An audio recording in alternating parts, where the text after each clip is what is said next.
Sud Radio, les débats de l'été, 10h-13h, Maxime Liédot.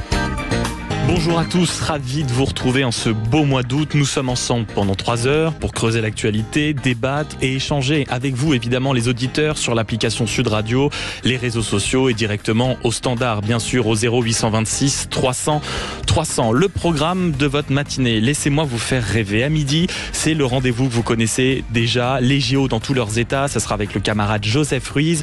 Et quelques minutes avant le match décisif pour nos handballeuses françaises, on sera notamment avec une ancienne championne olympique. Dès 10h30, les grands débats de l'été seront ouverts. Nos mousquetaires s'installeront autour de la table et on retrouvera Raphaël Ebselem, Alexis Bachelet et Vincent Baladi. On y évoquera notamment Laurent Wauquiez qui a été épinglé par sa cour des chambres, par sa cour des comptes, on va dire, régionale, parce que figurez-vous qu'il a une petite appétence pour les dîners qui coûtent excessivement cher et heureusement il a dit qu'il allait rembourser, mais enfin c'est quand même notre argent, donc on y reviendra. Et puis avant cela, on va ouvrir cette émission avec une parenthèse internationale parce qu'on s'envole pour les États-Unis. Sud Radio, les débats de l'été, 10h-13h, Maxime Liédot. Il ne vous a pas échappé, chers auditeurs, qu'il se passe 2-3 choses quand même aux États-Unis, notamment une campagne américaine et l'heure tourne pour Kamala Harris. La vice-présidente entame une semaine bien chargée pour sa campagne. Elle va multiplier les déplacements et doit annoncer qui sera son colistier pour la présidentielle. Et ce week-end, elle a déjà enchaîné les entretiens avec les favoris, alors que les spéculations vont bon train. Mais au-delà de ce constat factuel, ce qu'on veut savoir ici à Sud Radio, c'est de se poser la question, est-ce que Kamala Harris est une véritable réussite politique ou est-ce que c'est tout simplement un succès qui est médiatique? Et pour répondre à cette question, j'accueille Gérald Olivier. Bonjour. Bonjour. Vous êtes journaliste franco-américain, auteur de Cover Up, le clan Biden, l'Amérique et l'État profond, c'est aux éditions Confident. Et depuis les États-Unis, on est avec Louis Sarkozy, essayiste et observateur de la campagne américaine pour le Figaro notamment, qui est l'auteur, je le cite parce que c'est un excellent livre, d'un ouvrage prodigieux sur Napoléon. Bonjour Louis Sarkozy. Il n'est pas encore avec nous, il nous rejoint dans quelques instants. Gérald Olivier, commençons, on va dire, cette ouverture internationale sur la campagne américaine avec vous. Depuis quelques semaines, on a quand même vu des États-Unis en proie à des événements exceptionnels. Il y a eu Donald Trump qui a quand même été victime d'une tentative d'assassinat. Joe Biden, le président actuel, s'est finalement écarté de la course à la présidentielle pour être remplacé par sa propre vice-présidente. Dans quel état en ce moment sont les États-Unis d'Amérique? C'est une campagne en tous les cas qui a plein de rebondissements et ça c'est toujours bien. Alors la tentative d'assassinat contre Donald Trump, on va quand même dire que c'était pas prévu, donc ça c'était une surprise majeure. Maintenant le retrait de Joe Biden, je dis que lui il était prévisible. Personnellement je l'ai annoncé depuis l'hiver parce que pour des questions d'âge et pour des questions de capacité cognitive comme on dit, il n'avait pas les moyens de prétendre à un second mandat. À partir du moment où Biden allait se retirer, il lui fallait un remplaçant ou une remplaçante, et la remplaçante la mieux placée, c'était sa vice-présidente, donc Kamala Harris. Maintenant, ce qui se passe depuis qu'elle a déclaré qu'elle serait candidate, et il est très probable qu'elle soit couronnée lors de la convention démocrate d'ici une quinzaine de jours, voilà, à Chicago, il y a un engouement pour elle. Et il y a un engouement médiatique, il y a la Kamala mania, si vous voulez. Maintenant, de mon point de vue, Kamala Harris, c'est un caméléon et elle est calamiteuse. Donc pour moi ça ne va pas durer, mais on verra. Aujourd'hui, vous l'avez souligné, hein, c'est une journée importante parce qu'elle doit faire le premier choix de tout candidat à la Maison Blanche. Elle doit se choisir un vice-président. Et il y a différentes personnalités qui ont été évoquées, et entre ces personnalités, on verra quelles sont ses options, parce que donnera, on va dire, l'orientation un peu de la campagne. Exactement. Pardon. Non, bonjour Louis Sarkozy. Bonjour. Merci beaucoup d'être avec nous. Il est quelle heure actuellement aux États-Unis ? 4h06, mais vous inquiétez pas, je suis en bonne compagnie, j'ai un café, je suis avec vous et ravi de l'être. Merci beaucoup d'être avec nous. Je le disais, vous êtes essayiste, vous êtes l'auteur notamment d'un ouvrage remarquable sur Napoléon et vous suivez très attentivement avec votre œil singulier la campagne américaine, notamment pour le Figaro. Je posais la question à notre premier invité en studio, Gérald Olivier. Comment est l'ambiance aux États-Unis dans cette campagne américaine un peu inédite depuis quelques semaines, depuis l'abandon de Joe Biden, depuis Kamala Harris qui est rentrée en lice et depuis surtout la tentative d'assassinat sur Donald Trump? Comment est l'ambiance? L'ambiance est extrêmement tendue, violente, je dirais euphorique, est changeante. Il y a 2 semaines, la droite était triomphante. Donald Trump survit une tentative d'assassinat. Il rentre dans la convention républicaine. Joe Biden, en comparaison, est croulant, souffre, est en hémorragie, et lui triomphe. Tous les sondages commencent à le montrer, jusqu'à ce que le Parti démocrate, grâce au retrait de Joe Biden, reprenne l'initiative. Ça a renversé toutes les tables. Les sondages commencent à tout changer. Mais je rejoins votre invité sur le fait que je pense que c'est une euphorie médiatique qui entoure Kamala Harris. Je pense que malgré le fait qu'elle ait des vrais avantages, on peut en parler si vous voulez, tout cela va s'estomper dans les jours qui viennent. Oui, parce qu'il y a plusieurs questions et en effet, elle a des avantages. Le premier meeting, elle a réussi à rassembler quand même plus de 10 000 personnes à Atlanta. On a eu tout d'un coup 170 000 bénévoles qui se sont précipités pour participer à sa campagne. 200 millions d'euros ont tout de suite été empochés et puis elle a quand même rattrapé un certain retard dans les sondages. Donc, est-ce que l'euphorie n'est que médiatique ou est-ce que vous ne voyez pas, vous qui nous parlez actuellement depuis les États-Unis et avec un excellent café, est-ce qu'il n'y a pas quand même sur le terrain un véritable départ de feu pour Kamala Harris? Non, il y a un engouement démocratique. Elle a réussi à réunir le parti en 48 heures, ce qui était assez exceptionnel.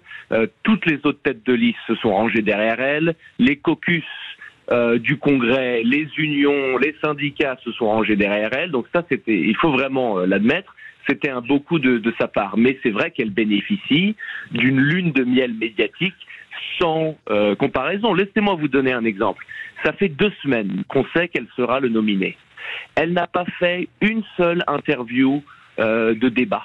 Pas une confrontation. Elle n'a pas répondu à une question journalistique difficile. En 2 semaines, elle n'a pas pris position, véritablement position, sur une question compliquée. C'est quand même exceptionnel. Et est-ce que vous êtes d'accord avec ça, vous, Gérald Olivier? Ah oui, je suis entièrement d'accord. C'est un très très bon résumé de ce qui se passe dans la campagne. Et en fait, tout ça, elle ne prend pas de risque. Ben pour l'instant, non. Et c'est vrai que son premier devoir, exactement comme l'a dit Louis Sarkozy, c'était de réunir le parti. Ce qu'elle a très bien réussi à faire. Maintenant, ce qu'il faut comprendre, c'est que les démocrates étaient dans le mur. Avec Biden, ils savaient qu'ils allaient perdre, ils se préparaient même à une déroute, et beaucoup n'étaient pas mobilisés. Donc le fait même que Biden se retire et qu'on passe à autre chose, ça a redonné de l'élan aux démocrates. Kamala Harris bénéficie d'un a priori favorable de la part de la majorité des médias américains. Maintenant, techniquement aux États-Unis, la campagne n'a pas encore commencé. La campagne générale, elle commencera à l'issue de la convention démocrate de Chicago dans 15 jours. Et c'est à ce moment-là où on verra si les candidats sont capables de tenir la distance. Et on sait que Kamala Harris, lorsqu'elle s'était présentée à la nomination démocrate en 2020, elle avait eu un parcours un petit peu similaire au début. Elle était montée très vite dans les sondages, elle s'était fait remarquer à l'occasion d'un débat d'ailleurs contre Joe Biden, et puis tout ça s'était effondré et elle avait fini par se retirer avant même la première primaire. Donc là, elle ne va pas se retirer, mais je pense que l'engouement auquel on assiste actuellement ne va pas forcément durer. Louis Sarkozy, peut-être est-ce un regard uniquement franco-français et peut-être est-ce naïf, mais elle porte quand même un bilan, celui des années Joe Biden. Est-ce qu'on en parle ? Oui, c'est l'héritière, c'est sûr. Et là, elle essaie clairement de ne pas trop divorcer de ce bilan. Le problème, comme je le disais, c'est qu'on ne sait pas quelle candidate elle sera. On ne sait pas quelles sont ses positions encore. On ne sait pas où il y aura, s'il y aura un divorce entre des positions de Joe Biden et d'elle. Elle essaye de montrer le plus grand respect envers le chef qui était Biden, qui part, vous savez, avec le magnifique coucher de soleil. Elle bénéficie de cette euphorie sans vraiment froisser soit le centre, soit l'extrême gauche de son parti. Mais moi, je suis complètement d'accord avec Monsieur Larcher, c'est-à-dire que en 2019, elle se présente et la campagne est, on va le dire assez clairement, une catastrophe. C'est une mauvaise candidate. Elle tombe, elle est en dessous des sondages d'Andrew Yang, si vous voulez. Elle est en dessous des 3%, elle n'arrive même pas à l'année 2020, elle se retrait en 2019. Et elle est sélectionnée par Joe Biden, vraiment, qui sauve ses prospects, non seulement pour 2024, mais en tout cas qui la rend vice-président. Donc je pense que on va le savoir dans les jours qui viennent, quel type de candidat elle est. On n'a juste pas assez d'informations. Elle va bénéficier de la convention dans 2 semaines. Elle aura un petit boost encore dans les sondages. Le but pour elle, c'est d'essayer de surfer cette vague jusqu'en novembre. C'est pas impossible. C'est pas impossible, mais c'est certainement pas évident. C'est pas évident, mais on sous-estime la haine, si vous voulez, ou je dirais le grand danger que pose Trump aux yeux des médias. Ils sont complètement capables de pas lui poser une question problématique jusqu'à novembre. Oui. Et si on prend les choses froidement, Gérald Olivier, est-ce que quand même Kamala Harris n'a pas des atouts évidents pour séduire une grande partie des électeurs américains, malgré le rejet de Trump, malgré on va dire le travail médiatique pour faire basculer Trump? Est-ce qu'elle n'a pas des atouts à nos yeux qui apparaissent comme évidents? Très honnêtement, tout au long de sa carrière, les deux meilleurs atouts de Kamala Harris, ça a été que, un, c'est une femme, et deux, qu'elle est noire. Au moins partiellement, puisqu'elle est à la fois indienne et noire. Et actuellement, au sein du Parti démocrate, on a une politique d'identité. On fait monter les gens en fonction de qui ils sont. Donc elle était la bonne personne au bon moment. Elle n'arrête pas de vous dire que dans sa carrière, elle a dû faire face à l'adversité à cause de qui elle est et d'où elle vient. C'est complètement faux. Elle appartient à une génération qui a bénéficié de programmes d'action affirmative, justement parce qu'ils étaient membres de minorités. Donc la véritable situation, elle est là. Maintenant, tout à l'heure, je vous disais, pour la définir, c'est un caméléon. C'est-à-dire qu'elle change d'opinion. Pour vous, c'est une situationniste en fonction de qui elle s'adapte à ce qu'il faut dire. Elle s'adapte à ce qu'il faut dire. Là, on est dans une période qui est assez importante parce que justement, comme sa candidature vient d'être officialisée au cours des 2 semaines écoulées, c'est maintenant qu'on définit un personnage. Et pour réunir le parti, elle a besoin d'aller à gauche, mais pour gagner en novembre, elle aura besoin de revenir au centre parce que les élections se gagnent toujours auprès des électeurs indépendants. Donc on la voit déjà renier un certain nombre de positions qu'elle avait eues quand elle était, par exemple, candidate du Parti démocrate. Et si il nous reste une grosse minute, elle doit annoncer dans la journée le nom de son vice-président. Oui. On va faire des paris comme ça, on met un peu d'argent au milieu de la table. Louis Sarkozy, qui voyez-vous comme vice-président de Kamala Harris ? Monsieur Shapiro a perdu dans les sondages depuis hier à cause de ses positions sur Israël. Moi, je pense que c'est encore lui, justement, à cause de ses électeurs modérés. Et je voudrais juste rajouter 2 énormes forces qu'on n'a pas encore mentionnées de Kamala Harris. Elle n'est pas Monsieur Trump, elle n'est pas Joe Biden. Voilà, pour ajouter au fait que ce soit une femme et qu'elle soit effectivement noire, c'est 4 grandes forces pour les modérés. Gérald Olivier, pour vous. Comme Louis a choisi Monsieur Shapiro, gouverneur de Pennsylvanie, pour pas dire la même chose, je vais choisir Tim Walz, qui est le gouverneur du Minnesota, qui est également en lice. Maintenant, ce que dit Louis est très vrai sur les arguments de Kamala Harris, mais il y a aussi autre chose dont on va sûrement reparler, c'est tout simplement le monde qui continue d'évoluer. Vous avez un Proche-Orient au bord de l'explosion, et hier vous aviez les bourses du Japon et la bourse de New York qui étaient en train de s'effondrer, pour des raisons sur lesquelles on pourra revenir. Donc il y a un contexte dans lequel la campagne va également se dérouler. C'est un moment responsable. Ah oui, puis il y a un moment où il y aura une incidence. Et ça va aider Trump, bien sûr. Eh bien écoutez, on va suivre ces élections américaines qui n'ont certainement pas fini de nous surprendre dans les prochaines semaines. Merci beaucoup, Louis Sarkozy, d'avoir été avec nous depuis les États-Unis et de vous être réveillé si tôt, essayiste, observateur de la campagne américaine pour Le Figaro. Et je rappelle votre excellent ouvrage sur Napoléon. Et merci beaucoup à vous, Gérald Olivier, journaliste franco-américain et auteur de Cover Up, Le clan Biden, l'Amérique et l'État profond, aux éditions Confidentes. On marque une très courte pause parce que depuis la Corse, il y a Fabien Roussel qui nous attend. Sanofi a choisi de construire une nouvelle usine en Allemagne pour la modique somme de 1,3 milliard. Et ça, forcément, ça nous convient pas. À tout de suite sur Sud Radio. Sud Radio, les débats de l'été, 10h-13h, Maxime Liédo. Ravi de passer le mois d'août en votre compagnie dans les grands débats de l'été sur Sud Radio. On est ensemble jusqu'à 13h et après être parti du côté des États-Unis, on va revenir en France. On va partir du côté de la Corse où nous attend Fabien Roussel. Bonjour Fabien Roussel. Bonjour. Merci beaucoup d'être avec nous. Vous êtes secrétaire national du Parti communiste français.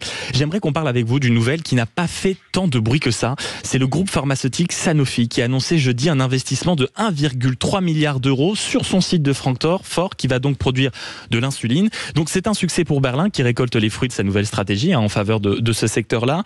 Comment réagissez-vous une nouvelle fois quand une entreprise française ne choisit pas notre propre pays, son propre pays pour développer ses activités ?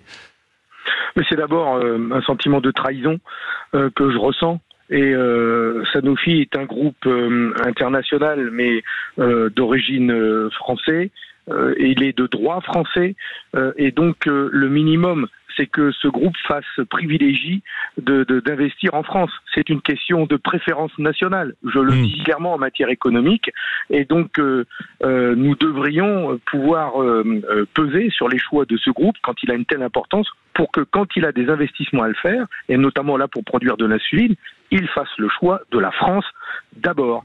Et c'est ce que nous défendons, nous, communistes, et avec d'autres, c'est de produire en France pour d'abord servir les intérêts de la nation, de la population et nos besoins. Et on sait qu'en matière de médicaments, on en a vraiment beaucoup de besoins. Ce que je remarque, c'est que l'Allemagne, elle a une stratégie en matière de santé, et que la France n'en a pas. Je la cherche. Elle est où la stratégie de la France en matière de production de médicaments? C'est flou, c'est vague, c'est des investissements au compte-gouttes, et en tout cas Sanofi, lui, le groupe national, international, mais français, a le choix d'investir ailleurs. Et alors, comment on fait concrètement, Fabien Roussel? Parce que plus largement, Sanofi, sur les dernières années, ce sont des chiffres qui sont d'un côté très encourageants. 43 milliards d'euros de chiffre d'affaires en 2023, 4,4 milliards d'euros de dividendes qui ont été bien sûr reversés à leurs actionnaires. Mais c'est aussi la suppression de 30% de ses effectifs entre 2008 et 2023. Comme vous l'avez mentionné, une pénurie de médicaments en France. Donc comment agir concrètement pour que les grands groupes, les grands acteurs pharmaceutiques ou de secteurs qui sont essentiels pour notre pays continuent à servir les intérêts français et se développent en France? Comment on fait concrètement? Est-ce qu'on nationalise?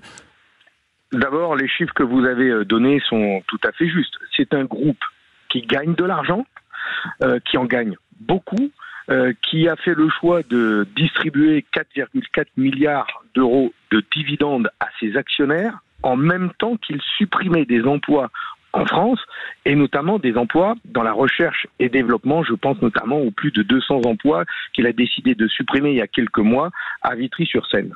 Ce n'est pas acceptable. Mais il y a un chiffre que vous n'avez pas donné, c'est celui des centaines de millions d'euros que Sanofi perçoit tous les ans d'aide publique.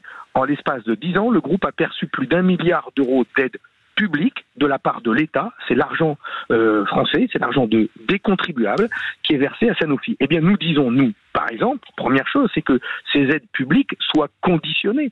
C'est-à-dire, il faut arrêter de verser de l'argent public à des groupes sans rien leur demander en contrepartie. Mais ça fait des années, excusez-moi Fabien Roussel, qu'on entend cet argument. Pourquoi ça ne fonctionne pas? Depuis Alstom, moi j'entends des arguments dans ce sens-là. Pourquoi ça marche pas?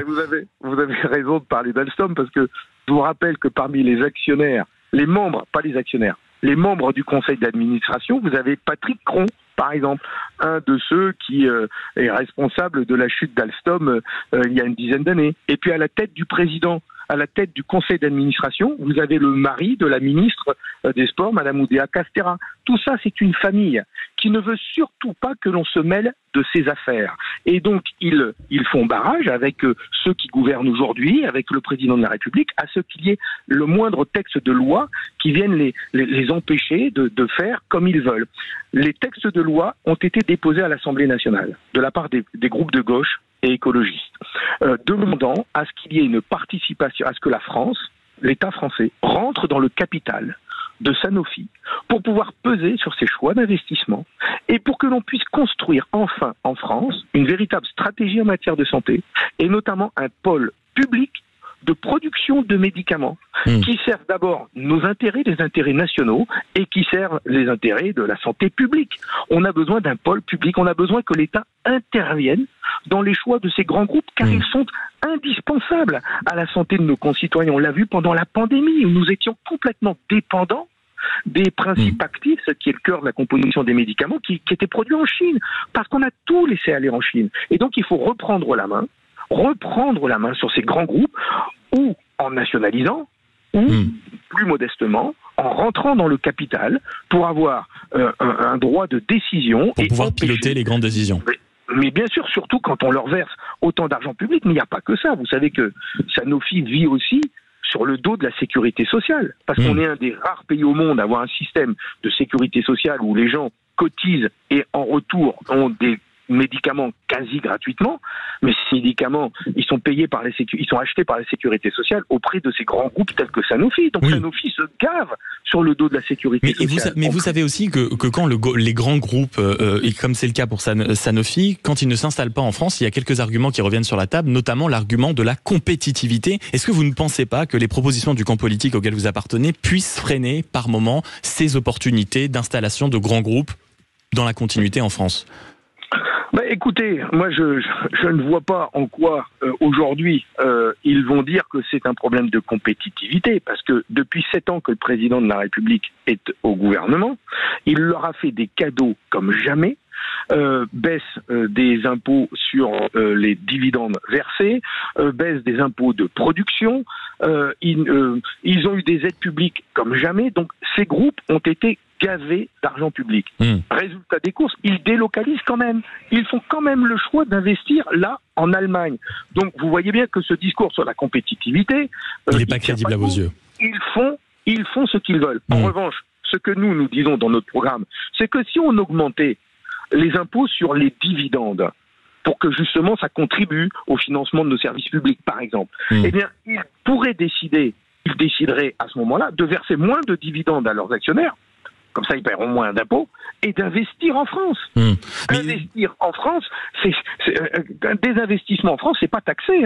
Par contre, distribuer des dividendes, c'est taxé. Donc, le fait de taxer des dividendes, c'est une manière de peser sur les choix du groupe en disant arrêtez de verser des dividendes et investissez en France. Le fil rouge de notre discussion, Fabien Roussel, on parle beaucoup de réindustrialisation, d'emploi, les fameux bijoux français, le Made in France. Vous avez passé beaucoup de temps avec votre camarade Léon Desfontaines pour les élections européennes à visiter des sites français menacés de fermeture ou de délocalisation. Qu'est-ce qu'on vous raconte quand vous allez sur place, concrètement ? Quand on rencontre des sites qui sont menacés de fermeture ou de délocalisation, c'est d'abord la colère qui domine. C'est un sentiment chez les Français, chez les ouvriers, les salariés, de se sentir trahis. C'est pour ça que j'ai commencé par ça. C'est un sentiment de trahison. Ouais. On est Français, on est citoyens, on est patriotes et on a des actionnaires qui font le choix de nous vendre, de nous jeter comme des Kleenex. Et on se retrouve à la rue alors que moi j'ai vu des gens, j'en ai des frissons quand j'en parle. Quand j'étais à Bridgestone où le groupe a fait le choix de fermer brutalement pour aller s'installer en Hongrie, à quelques centaines de kilomètres de chez nous, tout simplement parce que la Commission européenne leur a donné des sous leur permettant de construire une usine là-bas. Donc vous imaginez, en plus, c'est financé par l'Europe, mais les gens, ils ont construit leur famille autour de cette usine. Il y a des couples qui se sont connus dans cette usine. Et du jour au lendemain, c'est la fermeture, mais c'est la rage, c'est la colère qui domine. Mais quand je vous entends, Fabien Roussel, moi je suis toujours objectivement admiratif de votre discours, parce que vous vous battez pour les entreprises françaises, pour le Made in France, pour les ouvriers, pour les employés de ces grandes usines qui font un travail toujours remarquable. Et pourtant, vous avez perdu dans la 20e circonscription du Nord lors des dernières législatives, une terre qui était quand même communiste depuis 1962, battue par le RN. Comment vous expliquez, alors que ces sujets quand même sont sur la table, que ces terres qui sont ouvrières se tournent en masse vers le RN dans une indifférence pratiquement générale ? Mais d'abord parce que la colère est tellement forte, comme je viens de vous l'exprimer. Elle est tellement puissante dans le cœur de tous ces hommes et de ces femmes qu'à un moment donné ils disent c'est plus possible. Ils me l'ont dit avec une petite tape sur l'épaule en me disant écoute Fabien, c'est pas contre toi mais on veut essayer et on veut vraiment que ça change radicalement, durement quelque part. Et ils ont voulu essayer avec ce bulletin de vote. Ils ont voté d'ailleurs pas pour le candidat de chez moi, ils le connaissent pas. Ils ont voté pour Bardella et Marine Le Pen qui étaient sur les affiches comme partout en France. C'est un vote national qui s'est passé. Et ben voilà, ils ont fait ça. Je l'ai ressenti comme un immense coup de colère. Je ne leur en veux pas. Je n'insulterai jamais les électeurs qui ont fait ce choix-là. Au contraire, ils vont faire leur expérience d'abord. Pour ceux qui ont un député Rassemblement National, comme chez moi, moi je continuerai toujours de me battre avec eux, à leur côté. Et puis, il faut que je puisse aussi moi-même dire que s'ils ont voté pour le Rassemblement National, c'est que la gauche, elle, n'a pas été en mesure d'être crédible et de représenter une alternative. Moi, je prends ma part dans cette défaite. Et donc, je vais être encore plus combatif à leur côté pour défendre la dignité ouvrière, la dignité humaine, pour faire en sorte que chacun ait un emploi et un vrai salaire pour pouvoir vivre, élever ses enfants, partir en vacances, la dignité au travail. Et c'est ce qu'Emmanuel Macron n'a pas compris. Emmanuel Macron, il parle de création d'emplois, de chômage de masse. mais il n'a pas compris qu'en France, le travail ne permet plus de vivre dignement. Parce que les salaires sont bas, parce que la précarité de l'emploi, parce que les temps partiels qui touchent principalement les femmes, pour toutes ces raisons, on ne peut plus vivre dignement de son travail. Je le disais en souriant en introduction, Fabien Roussel, vous nous appelez depuis un camping corse dans lequel vous passez vos vacances. Vous suivez, vous, les JO, vous ne faites pas partie de cette gauche qui n'aime pas le sport? Ah non, moi j'adore quand il y a des grandes compétitions internationales où la France est là pour défendre son drapeau et on est tous en train de vibrer devant les exploits sportifs d'ailleurs, tous les athlètes, mais aussi des nôtres qui sont remarquables dans les sports individuels comme collectifs et je suis fier. Voilà, on fait nation, c'est beau. Je souhaite que cette parenthèse ne soit pas qu'une parenthèse olympique et que ça puisse durer pour mon pays et que l'on puisse continuer à être fiers ensemble et que voilà ce qu'on ressent avec les JO, la fraternité humaine, quelles que soient nos origines, notre couleur de peau, eh bien nous restions tous unis et fiers de vivre ensemble. Et comme c'est le prochain débat qui va nous animer durant les prochaines minutes, Fabien Roussel, qu'est-ce que vous répondez comme ça à toute cette droite qui accuse la gauche de ne pas aimer le sport? Ouais, c'est pas vrai. Après, qu'il y ait des dirigeants qui n'expriment pas leur passion pour le sport, c'est leur problème. Mais ici, de gauche et de droite, dans le camping où je suis, on est devant nos écrans, la plage, le soir, autour de l'apéro, en train de regarder les compétitions et on est tous unis, quelle que soit notre couleur politique. Il n'y a pas de gauche qui n'aime pas le sport. Je pense pas, franchement. Merci beaucoup, Fabien Roussel, d'avoir été avec nous sur Sud Radio, d'avoir parlé vrai, d'avoir aussi passé, mine de rien, votre coup de gueule sur le choix de Sanofi d'aller investir en Allemagne. On se retrouve après une courte pause pour se parler vrai sur Sud Radio avec Vincent Baladi, Raphaël Abselem et Alexis Bachelet. À tout de suite. S'ouvre le moment où on attend vos coups de fil au standard au 0826 300 300 pour venir évidemment dialoguer avec nous et notamment ce matin avec Raphaël MCLM. Vous êtes chargé d'études dans le think tank Génération Libre. Bonjour Raphaël, merci beaucoup d'être avec nous. Avec Vincent Baladi, bonjour. Bonjour. Merci beaucoup d'être avec nous. Vous êtes conseiller droite républicaine de Paris et membre du groupe Changer Paris. Et puis Alexis Bachelet, bonjour Alexis. Bonjour. Merci d'être avec nous, maire adjoint Europe Écologie Les Verts à Colombes, donc dans les Hauts-de-Seine et vous êtes un ancien député. On va commencer par un petit tour de table qui est une habitude ici par rapport à vos coups de gueule et coups de cœur. Je vous préviens, ici on a une bande de fous furieux ce matin. Il n'y a pas quelqu'un qui a réussi à trouver quelque chose de positif dans l'actualité. Donc on va commencer par Alexis Bachelet qui a décidé de passer un énorme coup de gueule contre la déclaration du ministre israélien des Finances qui a déclaré qu'il pourrait être justifié et moral de laisser mourir de faim 2 millions de civils à Gaza. Oui, c'est un peu le hasard parce que j'essaye de pas faire que des coups de gueule. Quand je viens à Sud Radio, de temps en temps, je vais mettre des coups de cœur, mais là, c'est quand même, je veux dire, le portable est presque tombé de mes mains quand j'ai lu cette déclaration, donc du ministre israélien des Finances, Bezalel Smotrich, qui a tenu un propos. Alors, c'est pas la première fois qu'il tient des propos extrêmement choquants et même, pour tout dire, scandaleux.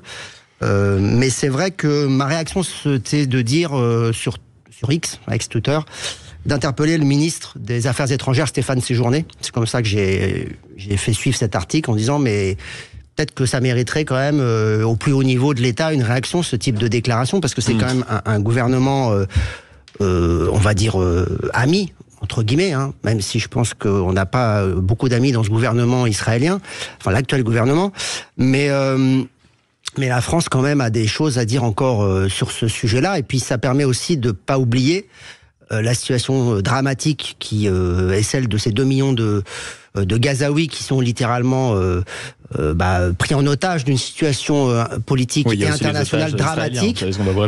Avec aussi, c'est le moment d'en parler, le fait que faut pas exclure un embrasement généralisé dans la région, compte tenu quand même de l'attitude de Benjamin Netanyahou et de cette espèce de fuite en avant qui est dénoncée d'ailleurs par les Israéliens eux-mêmes. Je rappelle que chaque semaine, il y a des centaines de milliers de manifestants. Je lisais encore des articles ces jours-ci qui dit Benjamin Netanyahou nous emmène dans une impasse et menace. En fait, la plus grande menace aujourd'hui pour l'État d'Israël, c'est peut-être Benjamin Netanyahou lui-même, parce que on va vers un conflit sans fin. Et Israël, rappelons-le, est un petit pays de 9 millions d'habitants, qui ne peut pas finalement faire la loi Imaginez faire la loi encore pendant des années et des années à coups d'épée, puisque c'est un peu comme ça que le gouvernement israélien voit les choses. C'est avec le fil de l'épée qu'il faut régler tous les problèmes. Mais on a besoin aujourd'hui de faire revenir la diplomatie, le dialogue et de donner des perspectives de paix dans cette région. Et ça veut dire, effectivement, un État pour les Palestiniens. Ça veut dire revenir vers des accords sur le nucléaire iranien. Enfin bref, essayer de rétablir un équilibre géopolitique de paix dans cette région, faute de quoi, disons-le clairement, hein, on part pour des années et des années d'escalade militaire et quand on est dans une escalade militaire, ça peut finir par un embrasement généralisé. La réponse de Raphaël Mselem, qu'est-ce que vous pensez du coup de gueule et puis même du développement que nous a fait Alexis Bachelet ? Je rejoins absolument ce coup de gueule. Il y a depuis maintenant un certain nombre de mois, depuis l'avènement de cette coalition de droite avec Benjamin Netanyahou, des partenaires politiques qui clairement montrent des signes, il faut le dire de façon assez explicite, de fascisme. Et c'est extrêmement embêtant puisque cela fait partie d'une dynamique assez inquiétante où depuis plusieurs mois, non seulement l'état de droit est attaqué avec cette réforme judiciaire qui a été menée par le gouvernement israélien, voilà des déclarations qui sont tout simplement inadmissibles et on espère que... moi je suis assez inquiet sur l'état de la démocratie israélienne parce que le fait qu'il y ait des personnalités aussi sulfureuses à des responsabilités aussi importante au sein de l'État israélien inquiète. Heureusement, il y aura bientôt des élections. Je crois que la date n'a pas été encore arrêtée, mais ce sera sans doute l'occasion de changer le personnel politique à la tête de l'État. Et puis, comme vous l'avez rappelé, il y a chaque semaine des centaines de milliers d'Israéliens qui manifestent. Donc, on peut espérer qu'il n'y ait pas une pente inéluctable sur l'évolution de la démocratie israélienne. Sur ce qui vient d'être dit, Vincent Baladi, est-ce qu'il n'y a pas non plus juste aussi à respecter les décisions d'un pays ? Est-ce qu'on doit vraiment faire intervenir le ministre des Affaires étrangères sur ce qui se passe dans un autre pays? Est-ce qu'on doit donner notre avis? Et tout simplement, est-ce que c'est pas la réaction peut-être disproportionnée d'un pays qui a été attaqué et qui se défend? Moi, je pense que dans cette affaire, il faut faire très attention à ce qu'on peut dire. Faut pas rajouter de l'huile sur le feu. Donc, moi, je ferai pas de commentaires. Je pense que c'est une déclaration très malheureuse. Je pense juste aux enfants israéliens. Je pense aussi à Kfir Bibas qui va fêter ses 5 ans otage. Et je pense aussi, bien entendu, en même temps, aux enfants palestiniens qui n'ont rien demandé eux. Oui, donc une position équilibrée. Mais dans ce que vous dites aussi, Alexis Bachelet, est-ce que vous pensez vraiment que la France est en capacité de dire quoi que ce soit à Benjamin Netanyahou? Non, mais si on considère que on n'a plus rien à dire sur le plan de la politique internationale, on ferme nos ambassades un peu partout, on économise le salaire du ministre des Affaires étrangères, vous voyez, ferme le Quai d'Orsay même. Magnifique, le Quai d'Orsay, on pourrait transformer en musée. Non mais transformons, moi j'adore le musée du Quai Branly, transformons le ministère des Affaires étrangères en un nouveau musée. Il n'y a pas de problème. On peut passer sous la table à chaque fois qu'il y a un truc un peu compliqué à gérer. C'est compliqué le Proche-Moyen-Orient, personne ne dit le contraire. Et d'ailleurs, chacun ici essaie de tenir des propos responsables et mesurés. Néanmoins, il y a quand même, excusez-moi, je veux dire, on parle de quoi là? Il y a 2 millions de personnes aujourd'hui qui vivent à Gaza. Qu'est-ce qu'on veut faire de ces 2 millions de personnes? Alors on peut dire, ça ne nous intéresse pas, c'est loin, c'est pas chez nous. Le problème, si vous voulez, c'est que la France, elle est quand même présente dans la région. L'engagement du président de la République, par exemple, c'était d'aider le Liban à rétablir une situation politique, économique catastrophique. Est-ce que c'est réussi? Non. Pas du tout même, on est même loin. Qu'est-ce qui va se passer? On a laissé la Syrie s'enfoncer dans une guerre civile terrible et on en subit des conséquences. Enfin, pardon, mais il y a des millions de réfugiés qui sont arrivés en Europe parce que on a laissé Bachar el-Assad massacrer son peuple. Voilà, donc imaginez qu'on peut mettre le couvercle comme ça sur les problèmes et que ça n'aura pas de conséquences. Moi, je vais vous dire, si demain il y a un embrasement généralisé au Proche-Orient, quelle qu'en soit la responsable, on peut très bien renvoyer dos à dos le Hamas et le gouvernement israélien. Mais vous pensez que ça n'aura aucune conséquence sur le prix de l'énergie? Vous pensez que ça n'aura aucune conséquence même sur le climat dans notre pays et en Europe? Mais vous rêvez. Évidemment que s'il y a une déflagration, il y aura des conséquences considérables en Europe et même, je vais vous dire, dans le monde entier. Aujourd'hui, on voit très bien ce qui se passe. Il y a un bloc Russie, Iran, Chine qui essaye de déverrouiller le leadership américain. Bon, on peut contester le leadership américain. Moi-même, je trouve que l'excès de puissance américain est en soi une source de conflit. Mais est-ce que l'Europe, et au sein de l'Europe, la France, nous n'avons rien à dire sur cela? Nous devons laisser les choses se dérouler comme de simples spectateurs? Moi, je dis non. Moi, j'ai dit qu'à un moment donné, il faut fixer des lignes rouges, il faut soutenir des plans de paix. Bien. Joe Biden avait proposé un plan de paix à Benjamin Netanyahou. Benjamin Netanyahou l'a refusé. D'ailleurs, ce faisant, il a refusé de libérer finalement les otages israéliens, parce que s'il n'y a pas de négociation et d'accord avec le Hamas, il n'y aura pas des otages libérés. Donc il y a une volonté claire du gouvernement israélien de ne pas régler ce problème-là autrement que par les armes. Mais la France a-t-elle soutenu le plan Biden ? Je ne sais pas. Totalement. Je ne sais pas, je n'ai pas beaucoup entendu le président Macron qui s'est impliqué sur des sujets, mais pas sur les autres. Bon, en tout cas, Alexis Bachelet, le ton est donné. On passe au coup de gueule, puisque mine de rien, il y a quelques liens avec le premier qui vient d'être passé, Raphaël. C'est la réaction de Sofia Chikirou dans Libé à la polémique de son hommage à Haniyeh, qui était l'un des chefs du Hamas sur ses réseaux sociaux privés. Elle avait fait une sorte de petit hommage au chef du Hamas qui a été éliminé il y a quelques jours. Oui, absolument. Il y a quelques jours. Elle s'est défendue de faire une sorte d'apologie. Madame Chikirou a partagé sur son Instagram des stories du communiqué du fils d'Haniyeh, donc qui était le chef de la branche politique du Hamas, qui organisateur notamment du 7 octobre, et avec des images notamment d'Al Jazeera où le 7 octobre on le voit en train de prier et de remercier Dieu de l'action qui était en cours par le Hamas. Et donc, elle s'est expliquée auprès de Libération de cette sortie un petit peu étrange. Et il y a, du foutage de gueule, puisqu'elle nous dit, je l'ai partagé comme une information, une story dans laquelle on voit que Monsieur Haniyeh est érigé en martyr de la cause du peuple palestinien, et avec, je crois, donc une réaction de Madame Chikirou qui est symbolique de 3 choses. Premièrement, que la bienveillance tacite de LFI depuis le 7 octobre à l'égard du Hamas, on ne veut pas qualifier au départ que c'est une attaque terroriste, on ne veut pas qualifier ce qu'est le Hamas en tant qu'organisation, et bien cette bienveillance tacite se transforme en une forme de soutien explicite, et pardon, ce n'est pas faute d'avoir prévenu depuis des mois de cette ambiguïté de la part de la France insoumise à l'égard du Hamas. Sur ces questions-là, oui. Sur ces questions-là, ça c'est le premier point. Le deuxième point, c'est qu'elle a dit, je l'ai retiré cette story à partir du moment où l'extrême droite a commencé à m'attaquer. Sauf que ce n'est pas du tout l'extrême droite qui a publié cette information. C'est Raphaël Assouline, je le connais bien, il fait partie d'un groupe qui s'appelle Golem. C'est un groupe de gauche, de juifs de gauche, qui essaye d'être alerte sur les questions d'antisémitisme à gauche, et la réaction de Madame Chikirou qui essaye d'associer quelqu'un de gauche à l'extrême droite est extrêmement symbolique de toute la rhétorique qu'on voit se développer depuis des mois de la part de la France insoumise, où les personnes de l'UEJF se font insulter de sionistes, d'extrême droite, de fascistes, donc une rhétorique très pernicieuse qui veut que toutes celles et ceux, notamment les juifs qui sont critiques des positions de la France insoumise sur l'antisémitisme, sont associés à des fascistes. Et troisième point, quand même, un manque de flair politique, je terminerai sur ça, de la part du Parti Socialiste. Ce n'est pas la première sortie assez étrange de Madame Chikirou. Personne pour demander son renvoi, alors qu'il y aurait matière à le justifier. Eh bien voilà, merci, le coup de gueule est passé, on revient faire réagir tout le monde et n'hésitez pas, vous aussi au standard, si vous voulez passer un coup de gueule ou même réagir à ce qui vient d'être dit en studio. Je vous rappelle le numéro 0826 300 300, vous êtes bien sur Sud Radio, donc restez-y, à tout de suite.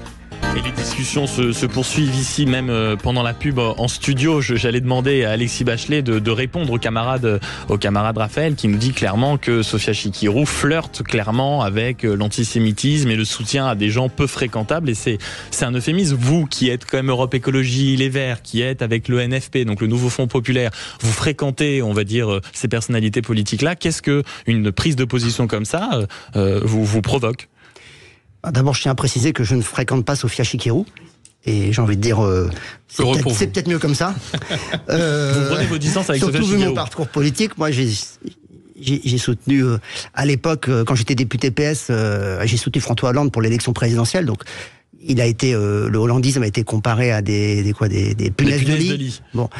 Là, il y a une autre déclaration, effectivement, suite à l'assassinat de Ismaël Haniyeh, qui est un peu, pour moi, surréaliste.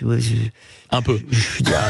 Non, mais je veux dire, c'est même incroyable d'être obligé de dire que ça n'a, ça n'a aucun sens, si ce n'est, s'il y a un sens, c'est d'être dans une ambiguïté qui est totalement insupportable par rapport au pédigré du personnage, même si on peut considérer, même si on peut considérer que la technique, et d'ailleurs c'est vrai, le vrai sujet, c'est est-ce que ça fonctionne, l'assassinat ciblé des chefs politiques du Hamas, du Hezbollah, etc.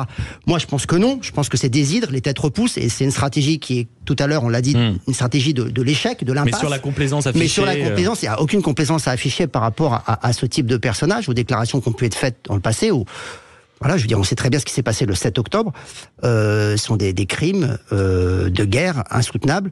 Je vois pas comment on peut essayer de trouver ça sympathique ou d'essayer d'atténuer un petit peu le caractère diabolique de tout ça. Je sais pas. Je sais d'ailleurs, je vais vous dire franchement. Pour moi, c'est incompréhensible moi, j'ai été parlementaire, vous l'avez rappelé tout à l'heure. Elle est quand même députée de la nation, de la République française. Enfin, je sais pas, mais moi, je suis électeur. Je suis pas électeur à Paris, mais je serai électeur à Paris. Vous me demandez de voter pour ce truc-là? C'est quand moi, je vais vous dire, la prochaine fois, j'espère que le PS, la prochaine fois, présentera quelqu'un contre Madame Chikirou. Moi, je serais pour qu'on demande. Parce que ça fait un moment si Madame Chikirou avait du courage, elle retournerait devant les électeurs pour vérifier que ces déclarations sont validées. Vous voyez ce que je veux dire? Je pense que les électeurs de Madame Chikirou ne sont pas d'accord avec les ambiguïtés et les complaisances vis-à-vis de l'antisémitisme. Ça n'est pas possible. Avant même les électeurs, c'est le sens de la question de Raphaël. Vous êtes quand même. Après, il y a les réactions des partis. Moi, j'ai pas suivi les réactions de tout le monde, mais je pense qu'il y a eu très peu de gens. Il y a eu très peu de gens qui sont derrière Madame Chikirou quand même. Oui, mais c'est pas que Madame Chikirou. Le problème, c'est toutes les déclarations de Mélenchon, la bande à panneaux qu'il défend systématiquement sur les compatriotes de Jésus sur la croix, l'invitation de Corbyn, sur le fait que le 7 octobre, on sait pas si c'est terroriste ou pas. Zemmour qui reproduit des scénarios d'extrême droite. Enfin, je veux dire, le problème de l'antisémitisme au sein de la France insoumise, il n'est pas nouveau. Le PS et les Verts ont fait un accord électoral avec eux. Aujourd'hui, Madame Chikirou en remet une couche en soutenant un fasciste qui veut génocider les Juifs. Il ne se passera rien parce que c'est ce qui se déroule depuis des mois. Donc, quand est-ce que le nouveau Front populaire réagit, prend ses responsabilités et ne fait pas juste des réactions par tweet pour s'indigner? Alexis Bachelet. Mais moi, je suis pas là pour défendre les prises ou les non-prises de position. Ce que je sais, c'est que il y a des partis politiques et il y a les individualités. Il y a toujours eu dans les partis politiques des gens qui faisaient des déclarations qui posaient des problèmes. Moi, je me rappelle à une époque, le PS a exclu Georges Frêche. Moi, j'ai envie de dire, c'est à la France insoumise de faire le ménage. Enfin, d'abord, excusez-moi, je suis pas responsable de parti, mais c'est pas à Marine Tondelier d'exclure Sophia Chikirou de la France insoumise.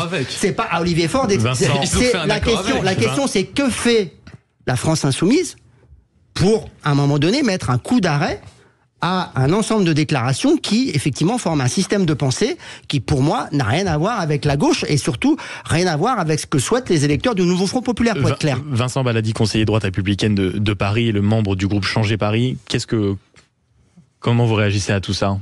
Moi, je vois que ce spectacle quand même désolant. C'est désolant, effectivement. Ces déclarations, elles font le buzz. C'est son objectif, c'est faire le buzz, mais c'est triste. Elle a été lâchée par tout le monde.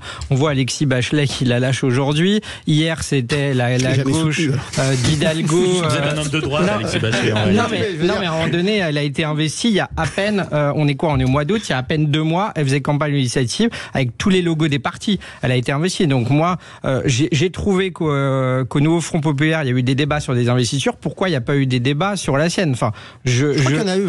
Ça vient marcher. La prochaine fois, le PS mettra un candidat face à elle. Voilà. Et il aura raison d'ailleurs. Elle a été réélue malheureusement parce que c'était la seule candidate. Il n'y avait pas d'autres candidats de la gauche républicaine. Vincent Baladi, vous avez la parole et je vais vous la laisser parce que vous voulez réagir. Vous, c'est aussi un coup de gueule que vous vouliez porter parce que le coup de gueule, c'est l'activité économique pendant les JO. C'était d'ailleurs une de nos grandes thématiques hier dans le 12h, les JO dans tous leurs états, ici sur Sud Radio avec le camarade Joseph. L'activité économique n'est pas finalement au rendez-vous. Les restaurateurs, les taxis, c'est pas la joie attendue. C'est ça. Alors déjà, je commence par un mini coup de cœur. C'est un vrai coup de cœur. Hein. C'est déjà nos champions français pendant les JO.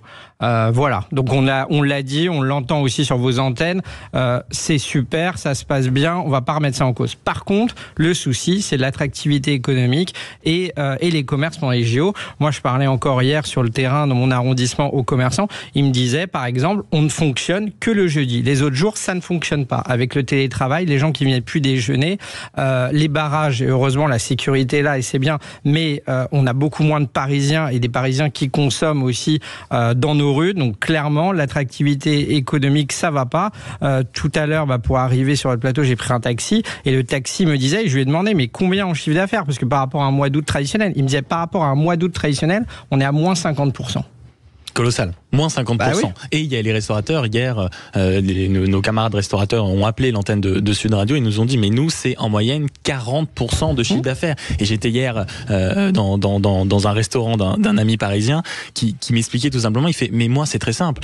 Le débat sur les indemnisations, je ne veux même pas en entendre parler, parce que moi, je ne veux pas me lever pour être indemnisé, je veux me lever pour travailler. Et au bout d'un moment, moi, si je suis indemnisé en octobre-novembre, je vais quand même virer des gens, potentiellement, en août ou en septembre. Donc c'est maintenant que l'argent doit rentrer. Alexis Bachelet, sur, on va dire, ce manque de retombées économiques pour les secteurs tels que les taxis, les restaurants, est-ce que vous aussi vous le constatez ? D'abord, il y a un phénomène qui est assez logique, c'est qu'il y a beaucoup de Parisiens qui d'habitude seraient restés, qui ont décidé de quitter Paris, et d'ailleurs certains le regrettent, en disant mais c'est dommage, parce que si on était restés, on serait bien allés nous aussi au Sacré-Cœur encourager les cyclistes. Non mais on en connaît, moi j'en connais, j'ai des copains qui habitent à Paris, oh là là, moi j'habite dans le 4e arrondissement, je veux m'en aller, je veux pas de tout ça, ça va être bloqué de partout. En fait c'est pas si bloqué que ça, parce que moi je suis très présent dans Paris, là aussi. Et d'un point de vue économique, est-ce que vous justement, qui êtes un élu, d'un point de vue économique, je comprends que les restaurateurs, les taxis, enfin pas tous, parce qu'il y a quand même encore, Paris reste quand même une destination touristique, même s'il y a peut-être aussi des touristes qui ne sont pas venus pour les JO. Un ticket moyen. Donc il y a 15 jours. Non, mais je pense qu'il y a faut distinguer. Il y a le court terme. Ok, il y a les JO. Peut y avoir un impact négatif. Je viens d'expliquer pourquoi. Il y a des facteurs objectifs et on pouvait s'y attendre objectivement. C'est pas. Maintenant, si on réfléchit juste à moyen terme, vous voyez, quelqu'un qui a un commerce ou un taxi, il va pas exercer son activité uniquement cette année, il veut peut-être travailler encore 10, 15, 20 ou 30 ans. Est-ce que vous ne pensez pas que l'image renvoyée par les JO Paris 2024, en termes d'attractivité sur le moyen terme, l'envie que les gens, moi je voyais des gens là, je lisais ce matin dans un journal qu'il y a des gens qui sont venus pour les JO, mais ils vont repartir, ils disent moi j'ai envie de revenir parce que la prochaine fois je veux voir plein de trucs, j'ai pas le temps. Est-ce que vous pensez pas que l'effet quand même carte postale, ça va garantir une rente. Attendez, laissez-moi finir mon raisonnement. On parle d'économie. L'économie, c'est pas que le court-termisme, c'est pas que le J+1 ou le J+2. L'économie, c'est les prochaines années. Est-ce que vous pensez pas que ces JO représentent... Non mais d'accord, mais je vous le dis, l'économie, c'est pas que du court terme. Alors évidemment, s'il y a des gens... la réalité des salaires. Vous, demain, on vous dit que la mairie est pendant 2 mois est bloquée et vous n'allez pas avoir de salaire. Est-ce que vous allez dire, mais c'est pas grave. Mais si je vous donnais le montant de mon indemnité d'élu, vous verriez que c'est pas avec ça que je vis. Je dis pas que vous êtes bien payé. Je pense pas non plus que les serveurs sont bien payés dans les restaurants, mais à la fin, le fait de pas avoir de salaire... Je suis chef d'entreprise. Moi, je sais anticiper.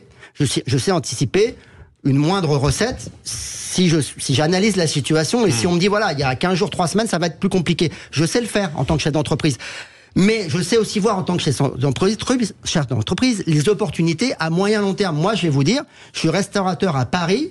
Aujourd'hui, sauf si évidemment je suis en difficulté à très court terme et que là, une baisse de recettes sur les 15 prochains jours, ça me met en difficulté, je me dis, ce qui se passe aujourd'hui, les images qu'on voit tous les jours à la télévision, ça va faire venir des millions de gens. Et ces millions de gens, c'est demain, c'est des chiffres d'affaires demain, c'est des nouveaux commerces qui vont se créer. Vous voyez ce que je veux dire?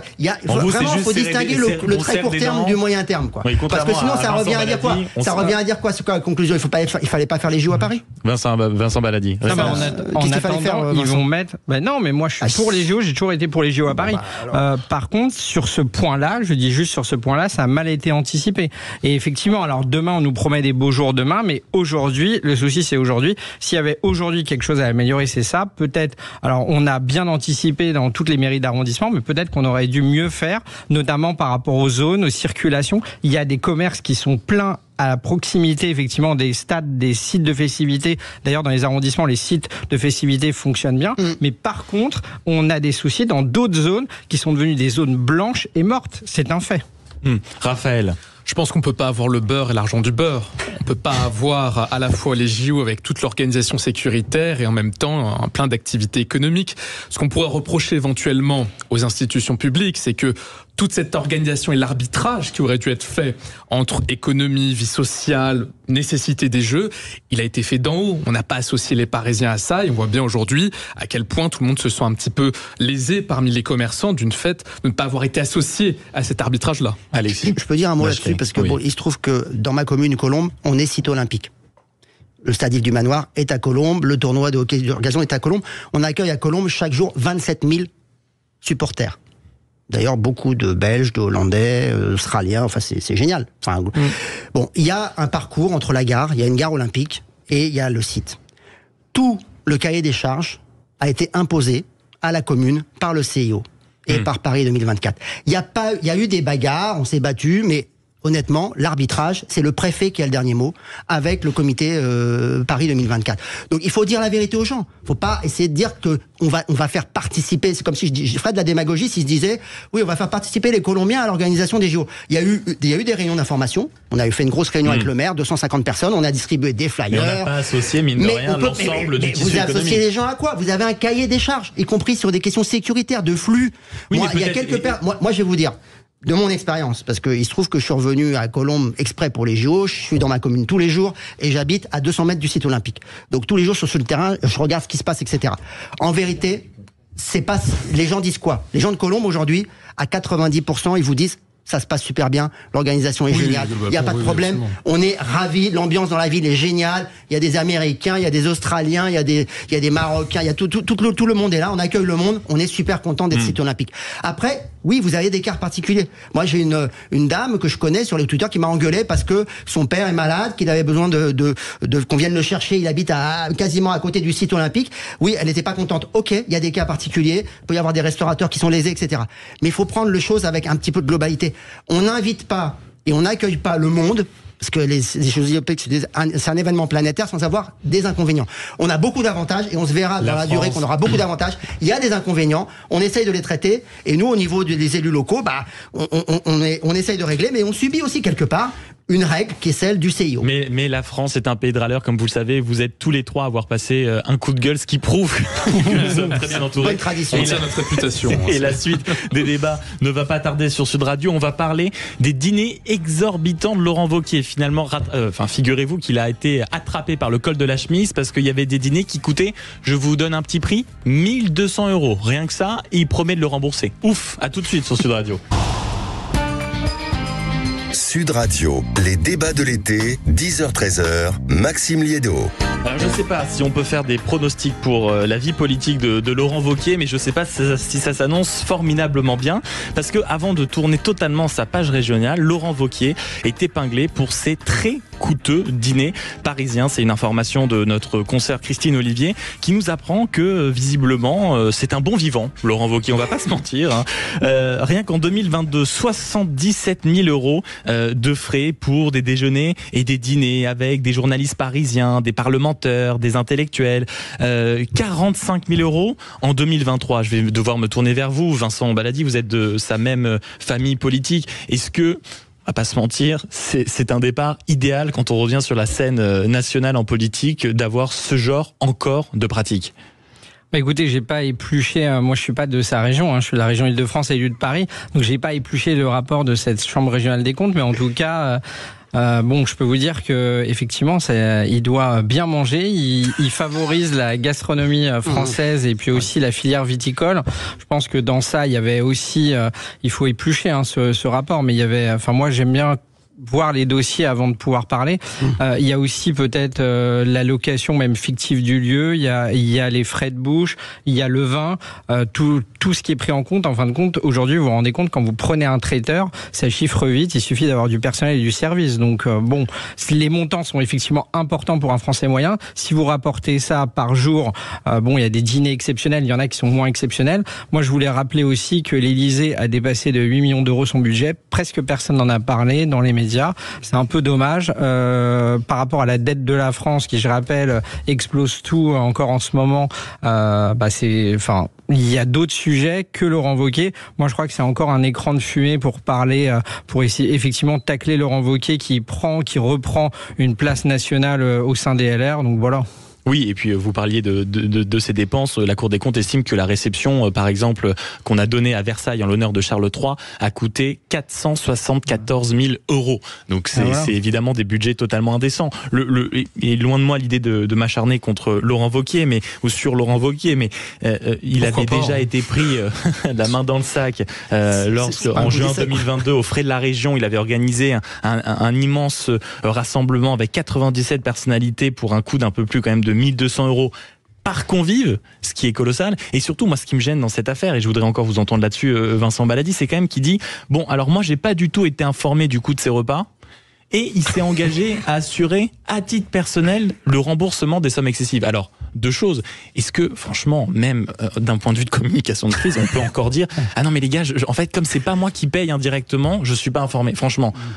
Ça marche pas. Je gère pas la communication de crise, Laurent Wauquiez. Non, mais en tant qu'élu de droite, non mais franchement, vous êtes élu de droite, vous faites de la politique, est-ce que on peut encore lire ça? Non. Après, c'est comme si on vous dit demain, je sais pas, par exemple, la sécurisation d'une mairie avant les JO ou autre, ça vous coûte tant de milliers d'euros, etc.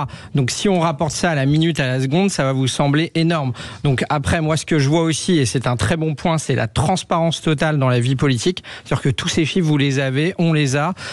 On peut en débattre, d'ailleurs, c'est ça qui est très bien. Mais encore une fois, voyons aussi au niveau du gouvernement, de l'État, ce qui est fait et ce qui est dépensé, et puis le dépassement du budget. Je ne vais pas rappeler les affaires François de Rugy ou même les affaires de Macron quand il était au ministère. Bah oui, photographié. Bah oui, le homard. Et puis voilà. Et puis même Macron quand il invitait des stars et des people pour essayer d'être candidat. Il a très d'ailleurs bien réussi pour la présidentielle quand il était au ministère, au ministère des Finances avec son épouse. Il organisait des dîners fastueux. C'est pareil. Après. Il y a un point important aussi, c'est que tout passe, et moi je suis élu de Paris, je sais bien, malheureusement, et on le voit avec les élus de province, tout passe par Paris, et je trouve ça bien aussi de valoriser d'autres régions, comme la région autour de Lyon et en Auvergne, qui est une très belle région française. La gastronomie, c'est bien à Lyon aussi. Là, c'est la région de Laurent Wauquiez en plus. Bah, c'est ça, exactement. Il aurait pu faire travailler le commerce local, au moins. Bah, mais il fait travailler, justement, le commerce local. C'est pas sympa. Non, mais mine de rien, ce que vous dites, Vincent Malavy, c'est qu'il faut faire le tri, globalement, dans toutes les dépenses excessives, aussi bien à droite qu'à gauche qu'au gouvernement. Alexis Bachelet, j'imagine que ça, c'est votre cam. À Colombes, combien vous dépensez pour les idées comme ça? Alors, moi, je vais vous dire, depuis que je suis adjoint au maire à Colombes, j'ai fait 0 note de frais. 0 note de frais. 0 note de frais. Quand je fais un déjeuner ou un dîner, je n'ai pas peur de Mediapart. J'invite soit c'est du travail et j'ai chef d'entreprise, donc c'est du travail et c'est des notes de frais. Soit c'est moi personnellement sur mon argent qui invite des amis, etc. Mais vous, je pense honnêtement, je suis très malheureux. Non, mais je suis très malheureux d'entendre. J'avais entendu parler des banquets, mais je savais pas qu'il y avait 70 000 euros de dépenses, notamment en dîner parisien. Bon, je comprends. Laurent Wauquiez veut être président de la République à tout prix. Et bon, mais moi, ce qui me gêne en fait, le vrai problème en France, et c'est vraiment un problème assez français finalement, parce qu'il y a beaucoup de pays où ça se passe pas comme ça. C'est le rapport des hommes et des femmes politiques à l'argent public. L'argent public, ça n'est pas notre argent. L'argent public, c'est des gens qui ont voté pour nous, qui nous ont confié un mandat, et on est dépositaire d'une responsabilité particulière, c'est que cet argent, il est levé par l'impôt. C'est pas notre argent. Et ce que j'arrive pas à comprendre, mais c'est sûrement un problème encore de génération politique, c'est qu'après toutes les affaires qu'il y a eu, les histoires de Fred Bush, de Chirac, enfin, il y en a eu quand même une ribambelle. Non, mais parlons des repas de François Hollande, qui brigue, pardon, je finis. Quelqu'un qui brigue la plus grosse responsabilité. Oui, les 8 millions de Macron, c'est scandaleux. Et moi, je trouve que le président de la République, c'est vraiment, depuis que Macron est président, c'est open bar sur les frais de l'Élysée, ça a explosé, mais tous les ans, c'est scandaleux, et ça devrait être d'ailleurs dénoncé plus fortement. C'est dénoncé dans la Cour des comptes. Mais excusez-moi, les turpitudes des arts, vous utilisez cet argument-là pour essayer d'atténuer un peu. Laurent Wauquiez, il brigue quoi? Il brigue l'Élysée. Qu'est-ce qu'il va faire à l'Élysée? Pardon, mais s'il se comporte comme ça en tant que président de région, qu'est-ce qu'il va faire à l'Élysée une fois qu'il est président de la République? En plus, je trouve que c'est d'autant plus scandaleux qu'on a quand même un discours politique chez Laurent Wauquiez qui consiste à dire l'assistanat c'est le cancer, il y a trop de dépenses publiques, la dette c'est scandaleux. Mais à quand ces gens-là mettent en cohérence leurs pratiques politiques et leur discours? Mais c'est ça que les Français ils supportent plus, c'est l'hypocrisie. Franchement, Laurent Wauquiez là, c'est la médaille d'or des Tartuffes quoi. Il fait jamais ce qu'il dit, jamais. C'est la 10e fois qu'il se fait pécho. Quand est-ce qu'il arrête? Qui se fait choper. S'il voulait pas être président de la République, ça le regarde. Je comprendrais, il peut faire n'importe quoi, c'est pareil, il reste président de région. Mais même déjà en tant que président de région, c'est choquant. Mais là, il veut être président de la République. Mais pourquoi faire, Laurent? Vous appelez à l'exemplarité. Ça suffit. À l'exemplarité. Raphaël Mselem. D'abord, je constate que c'est pas la première fois effectivement que monsieur Laurent Wauquiez se fait attraper sur ses dépenses excessives en matière de dîner.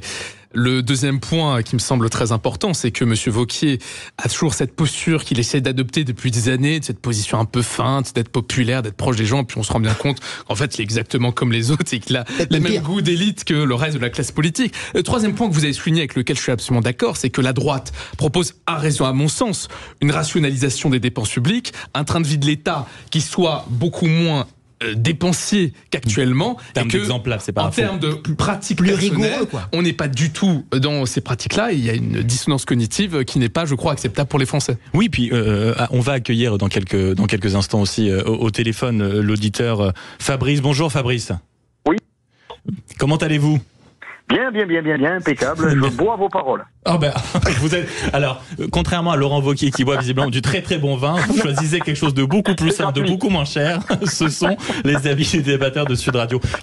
Comment vous avez réagi en nous entendant ce matin discuter comme ça de ces montants déjà astronomiques, et puis surtout de la réaction de Laurent Wauquiez qui dit ah là là, pardon, j'ai pas du tout au courant de ces montants, donc c'est moi qui vais les payer.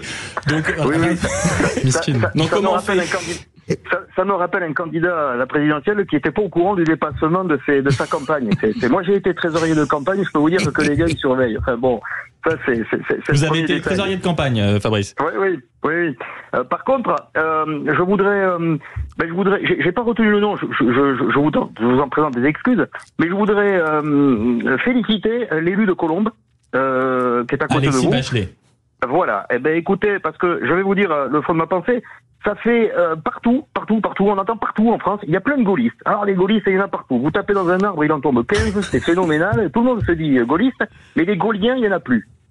Les gauliens, c'est-à-dire qui respectent la France, qui respectent les deniers, qui respectent les Français, qui respectent justement l'entité France, et qui justement met en avant d'abord la valeur du pays avant le reste, il n'y en a plus. Et vous en faites partie. Parce qu'effectivement, et je voudrais vous féliciter à ce niveau. Je ne sais pas si c'est un compliment pour Alexis Bachelet d'être traité de gaulliste ou de gaulien, mais... C'est pas la première fois. J'ai dit gaulien. Ce qui devrait vous inquiéter. De gaulien. Est-ce que vous prenez le compliment de Fabrice, Alexis ? Mais je le prends parce que je crois que ça fait référence au fait que le général de Gaulle payait ses factures d'électricité à l'Élysée et à d'autres dépenses qu'il prenait en charge parce qu'il estimait ne pas devoir avoir un droit de tirage sur le budget de l'État. Mais alors Fabrice, comment on fait pour Laurent Wauquiez ? Qu'est-ce qu'il fait ? Eh ben justement, non mais se proclamer être de son héritage et avoir de telles pratiques, ça me choque encore plus. Voilà. Mais pour vous, c'est presque indigne en réalité. Laissez-le tranquille, quoi, à la limite, quoi. Vous réclamez pas de son héritage, quoi, les gars, si vous faites ça, quoi. Et il faut pas se plaindre que les Français se détournent de la politique, disent tous pourris, etc., tout ça. Bon, moi, je vois, il y a des élus locaux, en particulier, qui sont formidables, qui font un boulot. Vous êtes dans les Pyrénées-Atlantiques, c'est ça, communes, Fabrice. quand ça devient trop grand, bon, des fois, il y a des dérapages. Mais plus ça monte, et plus on se rend compte qu'on cherche quelqu'un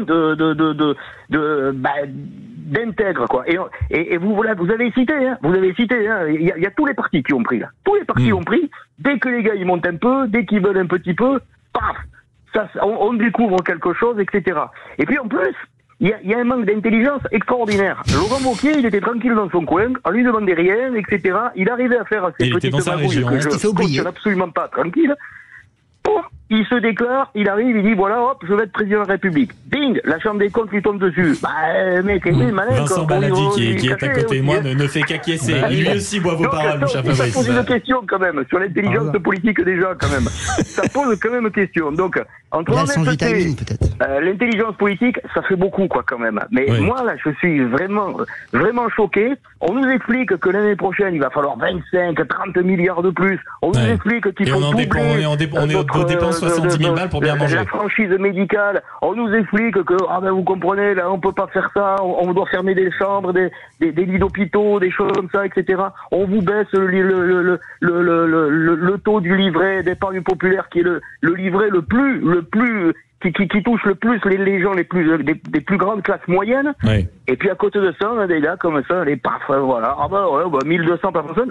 J'avais pas vu, dites donc. Eh ben merci Fabrice d'être intervenu sur l'antenne de Sud Radio. Merci beaucoup. Faites comme Fabrice, appelez-nous au 0826 300 300. Ça a été objectivement un parfait hommage au général de Gaulle dans un premier temps, et puis en plus une ode à l'exemplarité. Restez avec nous si vous voulez continuer à être vertueux. Et c'est sur Sud Radio que ça se passe. À tout de suite. Sud Radio, les débats de l'été, 10h-13h, Maxime Liédo. On passe une partie de l'été ensemble. Restez avec nous, vous êtes bien sur Sud Radio. Appelez-nous, faites comme Fabrice tout à l'heure qui nous a fait un beau coup de gueule au standard 0826 300 300 et même sur les réseaux sociaux ou sur l'application Sud Radio. Évidemment, nous sommes toujours en compagnie de Vincent Baladi, conseiller droite républicaine de Paris, membre du groupe Changer Paris. Raphaël Ebselem, vous êtes chargé d'études dans le think tank Génération Libre et on peut suivre notamment beaucoup de vos travaux que vous mettez en valeur dans vos nombreuses tribunes, dans le Figaro, dans le Point et sur vos réseaux sociaux. Et Alexis Bachelet, dont on a appris qu'il était un immense gaulien, maire adjoint Europe Écologie Les Verts. C'est votre auditeur. À Colombes. Non, mais vous confiez hors antenne relire généralement souvent le général de Gaulle. Justement, le général de Gaulle. Tiens, on va en parler. Il vantait l'exemplarité. On avait ce petit débat mine de rien hors antenne. Il vantait l'idée de payer ses factures d'électricité, les politiques devaient être proches des Français. Il y a une petite déclaration qui est sortie dans la presse. Ce sont les députés sortants qui ont perdu après la dissolution annoncée par le président de la République, dissolution surprise. Les députés peinent à se recycler après l'Assemblée et certains sortent dans la presse, répondent aux appels des journalistes et nous disent tout simplement mais c'est très compliqué quand même pour nous parce que on a un trou de 4500 €. Vous vous rendez compte comment on fait maintenant pour retrouver du travail? Moi quand j'ai lu ça je me suis dit mais tout simplement est-ce que c'est pas bienvenu dans la vraie vie, Alexis Bachelet? C'est un sujet que je connais bien. C'est bien pour ça que je vous en parle. J'ai été député élu en 2012 et battu en 2017 et donc comme de nombreux autres parlementaires, j'avais mis entre parenthèses ma vie professionnelle pour me consacrer à ce mandat de député et j'ai dû effectivement me reconvertir. Et alors il faut distinguer en fait les personnes qui sont. Moi je suis issu de la fonction publique territoriale, donc j'aurais pu retourner dans la fonction publique territoriale. Et les fonctionnaires, d'une manière générale, qu'ils soient les fonctionnaires d'État ou les fonctionnaires des collectivités locales, ont cette possibilité de se mettre en disponibilité pour faire un mandat local ou un mandat parlementaire, et ensuite de retourner sur une activité en fonction publique. Par contre, les gens qui sont issus du privé, j'en ai connu, eux, ils ont un filet de protection. Ce que je veux dire, c'est que y a personne qui se retrouve du jour au lendemain sans revenu. Les gens qui étaient dans le privé avant, ils ont sans doute aussi arrêté leur activité professionnelle, sauf peut-être les professions libérales, avocats, médecins qui parfois continuent à garder, ou chefs d'entreprise qui peuvent garder une activité. Mais les gens qui sont salariés dans le privé, ils ont un filet de protection, puisque pendant 3 ans, ils ont une indemnité qui est assez importante, qui est presque équivalente aux 4500 € de l'indemnité parlementaire, et qui devient dégressive chaque année, mais qui reste quand même... c'est un filet de sécurité. Donc, en fait, après, il y a des gens qui peuvent être en difficulté. Moi, c'était mon cas. Vous voulez dire que les députés sortants ont une petite enveloppe après leur mandat? Ils ont une indemnité chômage. C'est comme une indemnité chômage. Quand vous avez été parlementaire pendant... Alors, c'est peut-être proportionnel à la durée où vous avez été parlementaire. C'est plus important quand vous avez fait un mandat de 5 ans. Là, il y a des députés qui ont pu être élus en 2022. Ils ont fait que 2 ans. Donc, c'est peut-être un peu plus compliqué parce que c'est plus court et moins important comme indemnisation. Mais vérifiez. Vous pouvez vérifier. Il y a une indemnité il y a une indemnisation, l'équivalent d'une indemnité chômage. Mais après, je vais pas vous dire que c'est... Combien on gagne quand on est député, Alexis Bachelet? L'indemnité de député, c'est 4500 € par mois. Plus les frais, etc. Donc on a quand même un chômage, j'imagine, conséquent qui doit avoisiner je vous dis l'équivalent de 4005. Vous gardez au début, vous gardez... Ça vient amplifier notre discussion. Dans ce cas-là, est-ce que c'est pas totalement indécent de venir se plaindre alors qu'on a encore de pas retrouver du travail et qui est peut-être une problématique. D'ailleurs, on va accueillir un auditeur dans quelques instants au téléphone qui est de cet avis. Mais est-ce que c'est pas un peu indécent de se plaindre alors qu'on a un chômage qui est quand même conséquent? Il y a plein de gens qui travaillent dur, certainement beaucoup plus dur que les députés. Et c'est pas faire du populisme que de dire ça, et qui ne gagnent pas cette somme à la fin du mois. Je vais aller dans votre sens et je vais être un peu désagréable, mais pourtant j'ai connu cette situation-là et Dieu sait que moi, comme j'ai décidé de pas repartir dans la fonction publique, je me suis lancé dans une autre activité, donc ça a été compliqué pour moi, mais c'était un choix que j'assume. Je pense que c'est le choix que font des millions de Français et beaucoup de Français sont encore au chômage, donc je pense que le discours est pas audible. On peut pas se plaindre, d'autant que la plupart de ces députés, il y en a beaucoup qui sont issus de l'ancienne majorité présidentielle, ont soutenu des 2 mains les réformes de l'assurance chômage. Et ils ont durci les conditions d'accès aux indemnités chômage pour des millions de Français. Vincent donc Baladi. Quand même, c'est un peu gonflé là. Vincent Baladi, vous, qu'est-ce que vous pensez de ces députés qui se plaignent quand même de ne pas retrouver du travail tout de suite? Alors, c'est compliqué parce que je trouve pas ça normal parce qu'effectivement, à un moment donné, 4500 €, 5000 €, quand vos revenus y baissent, faut vous réadapter. C'est ce que font des milliers de Français. Tout à l'heure, on parlait des commerçants justement qui n'avaient peut-être pas anticipé la baisse de leur chiffre d'affaires et de leurs revenus. À un moment donné, c'est pareil. Vous changez de niveau de vie, c'est tout, c'est un fait. Par contre, pour faire aussi de la politique au niveau local et pour être élu local, je peux vous dire aussi que quand vous passez du statut d'élu à plus rien, il y a aussi un choc.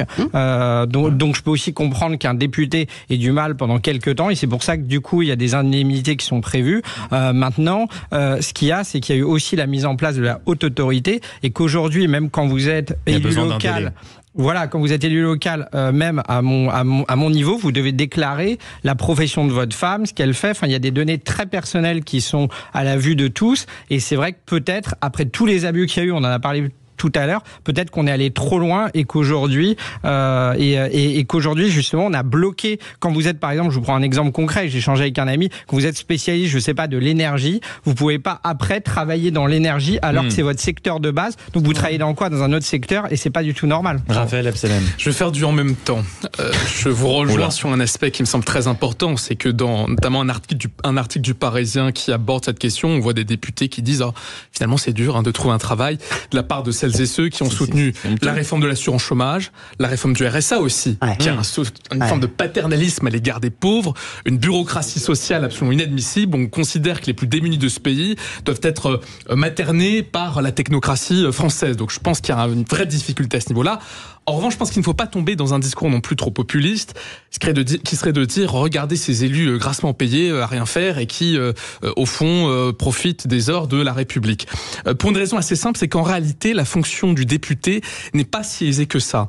Nous, à Génération Libre, on vient de publier une note avec 2 anciennes députées, Valérie Péty et Cécile Untermaier, qui vise à revaloriser le rôle du Parlement. Et un des aspects qu'on évoque dans cette note, c'est notamment tout ce qui est les droits sociaux afférents à la fonction de député. Il faut savoir qu'aujourd'hui, quand vous êtes un député, vous ne touchez pas, par exemple, des congés maladie, vous ne pouvez pas prendre de congés maternité, vous avez aucune assurance au niveau, par exemple, si vous avez un conflit interne de harcèlement sexuel entre les élus au sein de l'Assemblée nationale, et ce qui aboutit à une situation où, au fond, vous avez beaucoup d'élus, de députés qui travaillent beaucoup d'heures par semaine, qui travaillent y compris la nuit, et qui aboutissent avec des conditions qui ne sont pas si avantageuses que ça. Je ne dis pas ça pour sortir les violons pauvres députés, ça pose une question de fond qui me semble absolument essentielle pour le bon fonctionnement de nos institutions, à savoir la capacité à recruter une élite politique, notamment parlementaire, qui ait des bonnes conditions de travail pour pouvoir être amené à essayer de rejoindre le Parlement. On sait aujourd'hui, quand vous regardez les statistiques,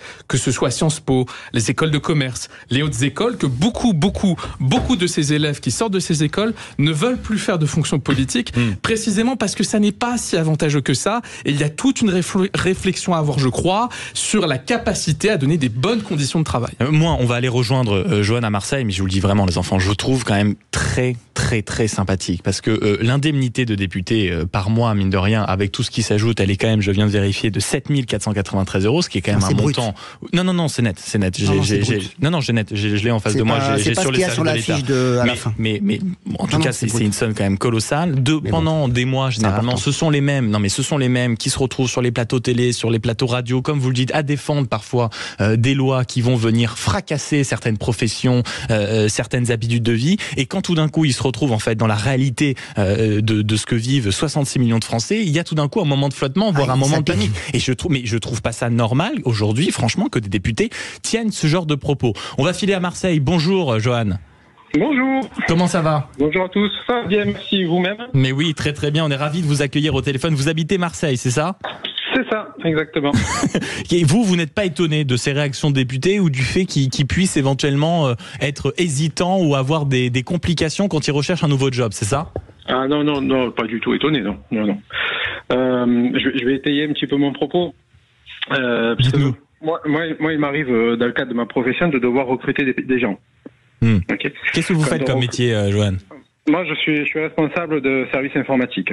D'accord. C'est dans une société privée également. Et donc, il m'arrive, là, c'est bientôt la rentrée, on est en train de, justement, on a ouvert certains postes, et donc, je suis en plein, justement, entretien de recrutement. Quand on veut recruter, moi, quand je recrute, en tout cas, je cherche 2 choses. Dans un premier temps, les compétences de la personne, alors d'autant plus dans le domaine technique, mais peu importe, les compétences de la personne et donc ce qui est le savoir-faire, et également la personne qui est allée, à savoir son savoir-être. Je vais commencer par le savoir-faire, ce sera plus court. Ce sera un bon début. Voilà. Quelles sont les compétences d'un député? Il y en a certains qui sont issus, votre l'interlocuteur l'a dit tout à l'heure, il y en a qui ont fait des études, évidemment, il y en a certains qui ont fait des études avant, il y en a qui ont peut-être un certain bagage. Donc quand eux, en général, retournent à la vie civile, ils arrivent à retrouver du travail. Mais pour tous ceux notamment qui sont députés depuis plusieurs années et qui sont des professionnels de la politique, quelles sont leurs compétences réelles qui peuvent être mises à profit dans une société? Hormis le fait d'être parlementaire, hormis le fait de savoir bien négocier bien ou pas bien, peu importe, de savoir prendre des décisions. Qu'est-ce qu'ils font qui peut être une valeur de productivité pour l'entreprise? Vous savez quoi, Johan? Vous restez avec nous et on part en pub et vous complétez votre propos très intéressant et vous posez la question très franchement, c'est le Parler Vrai de Sud Radio. Qu'est-ce que peut apporter franchement un député, surtout après 5 ans passés dans une assemblée? Qu'est-ce qu'il peut réellement apporter dans une entreprise? Vous nous expliquerez tout ça dans un instant. Allez, on est ensemble jusqu'à 13h. On était au téléphone avec le camarade Johan qui habite Marseille. Il était en train de nous expliquer que bon, lui, il était chef d'entreprise, c'est ça, Johan? Et qu'au bout d'un moment, quand vous devez recruter, eh ben, vous vous posez quand même la question de l'intérêt d'aller chercher quelqu'un qui vient de sortir d'une mandature de député, c'est ça? C'est ça. D'abord, quelles sont ses compétences? Qu'est-ce que je vais pouvoir, quelles compétences est-ce que je vais pouvoir utiliser qui vont être profitables pour l'entreprise? Et ça, à ce niveau-là, à moins d'être dans un grand groupe où effectivement il y a plusieurs strates peut-être de management ou de commerce, dans les 90% de PME qui composent notre pays, ça devient compliqué. Vincent Baladi vous allez voir, vous provoquer quelques belles réactions en studio. Vincent Baladi va vous répondre. J'espère bien. Non, mais moi, j'ai jamais été député, mais en tout cas, je suis élu local. Ça fait plus de 20 ans que je suis militant de terrain, que je fais de la politique. Avant d'être élu, il y a aussi toute cette phase-là. Alors moi, je vais vous dire, il y a les bons et les mauvais députés. Alors sans paraphraser voilà, il y a ceux qui sont présents, qui font un travail et qui sont là en séance de nuit, et puis il y a ceux qu'on voit jamais. On voit jamais sur vos plateaux, voilà, donc il y a ces deux types de personnes. On a eu avec le macronisme, à partir de 2017, on a eu des gens qu'on avait vus nulle part sur le terrain, et là je pense qu'autour de la table on va être assez d'accord, qui sont arrivés, qui ont pris les places. Or ils avaient rien fait, même au niveau associatif, au niveau local. Mais peut-être qu'il fallait aussi renouveler les rangs. Ça, est-ce que c'était une si mauvaise nouvelle? Parce que comme le dit Johan, à la limite que des chefs d'entreprise, des gens qui travaillaient dans le privé, quand bien même ils n'avaient eu aucune expérience politique, alors ça a peut-être aussi des inconvénients, mais c'était très bien. Les gens du Modem, ils avaient fait 2%, ils étaient repas avant. Donc après, voilà. Voilà, il y avait aussi ça. Et vous-même, pardon, vous êtes élu local. Je sais pas, selon la localité dans laquelle vous êtes élu. Moi, je suis élu à Paris, dans le 8e. Paris 8e. Je pense que c'est peut-être pas votre activité unique. Peut-être que vous avez aussi une autre activité professionnelle à côté. Exactement. J'ai toujours été salarié à côté, oui. Voilà, donc vous avez vous avez un réseau, vous avez un pied, voilà, exactement, vous avez un pied dans la vraie vie, vous savez ce que c'est, et l'indemnité qui vous est versée en tant qu'élu, pour vous, est un complément de votre revenu principal. C'est ça, exactement. Quand vous atteignez, alors pareil aussi, j'ai jamais été député, je pense que quand vous atteignez le niveau qu'aujourd'hui peut avoir un député en France, ça devient très compliqué après de revenir en arrière, parce qu'effectivement, quand on a goûté un petit peu à peut-être les privilèges qu'ils peuvent avoir, peut-être de les dîners, par exemple. Même au-delà de par exemple, même le réseau qui peuvent se faire, les gens qu'ils côtoient au quotidien, je veux dire, ils côtoient des journalistes, ils côtoient des patrons d'entreprises, de grosses entreprises, ils côtoient peut-être certains, côtoient peut-être des stars, j'en sais rien. Mais en tout cas, logiquement, ça devient un peu addictif, c'est ce que vous nous dites en réalité. Exactement. Et revenir en arrière, parce qu'en fait, c'est une sorte j'allais dire, de chute sociale, si je peux dire.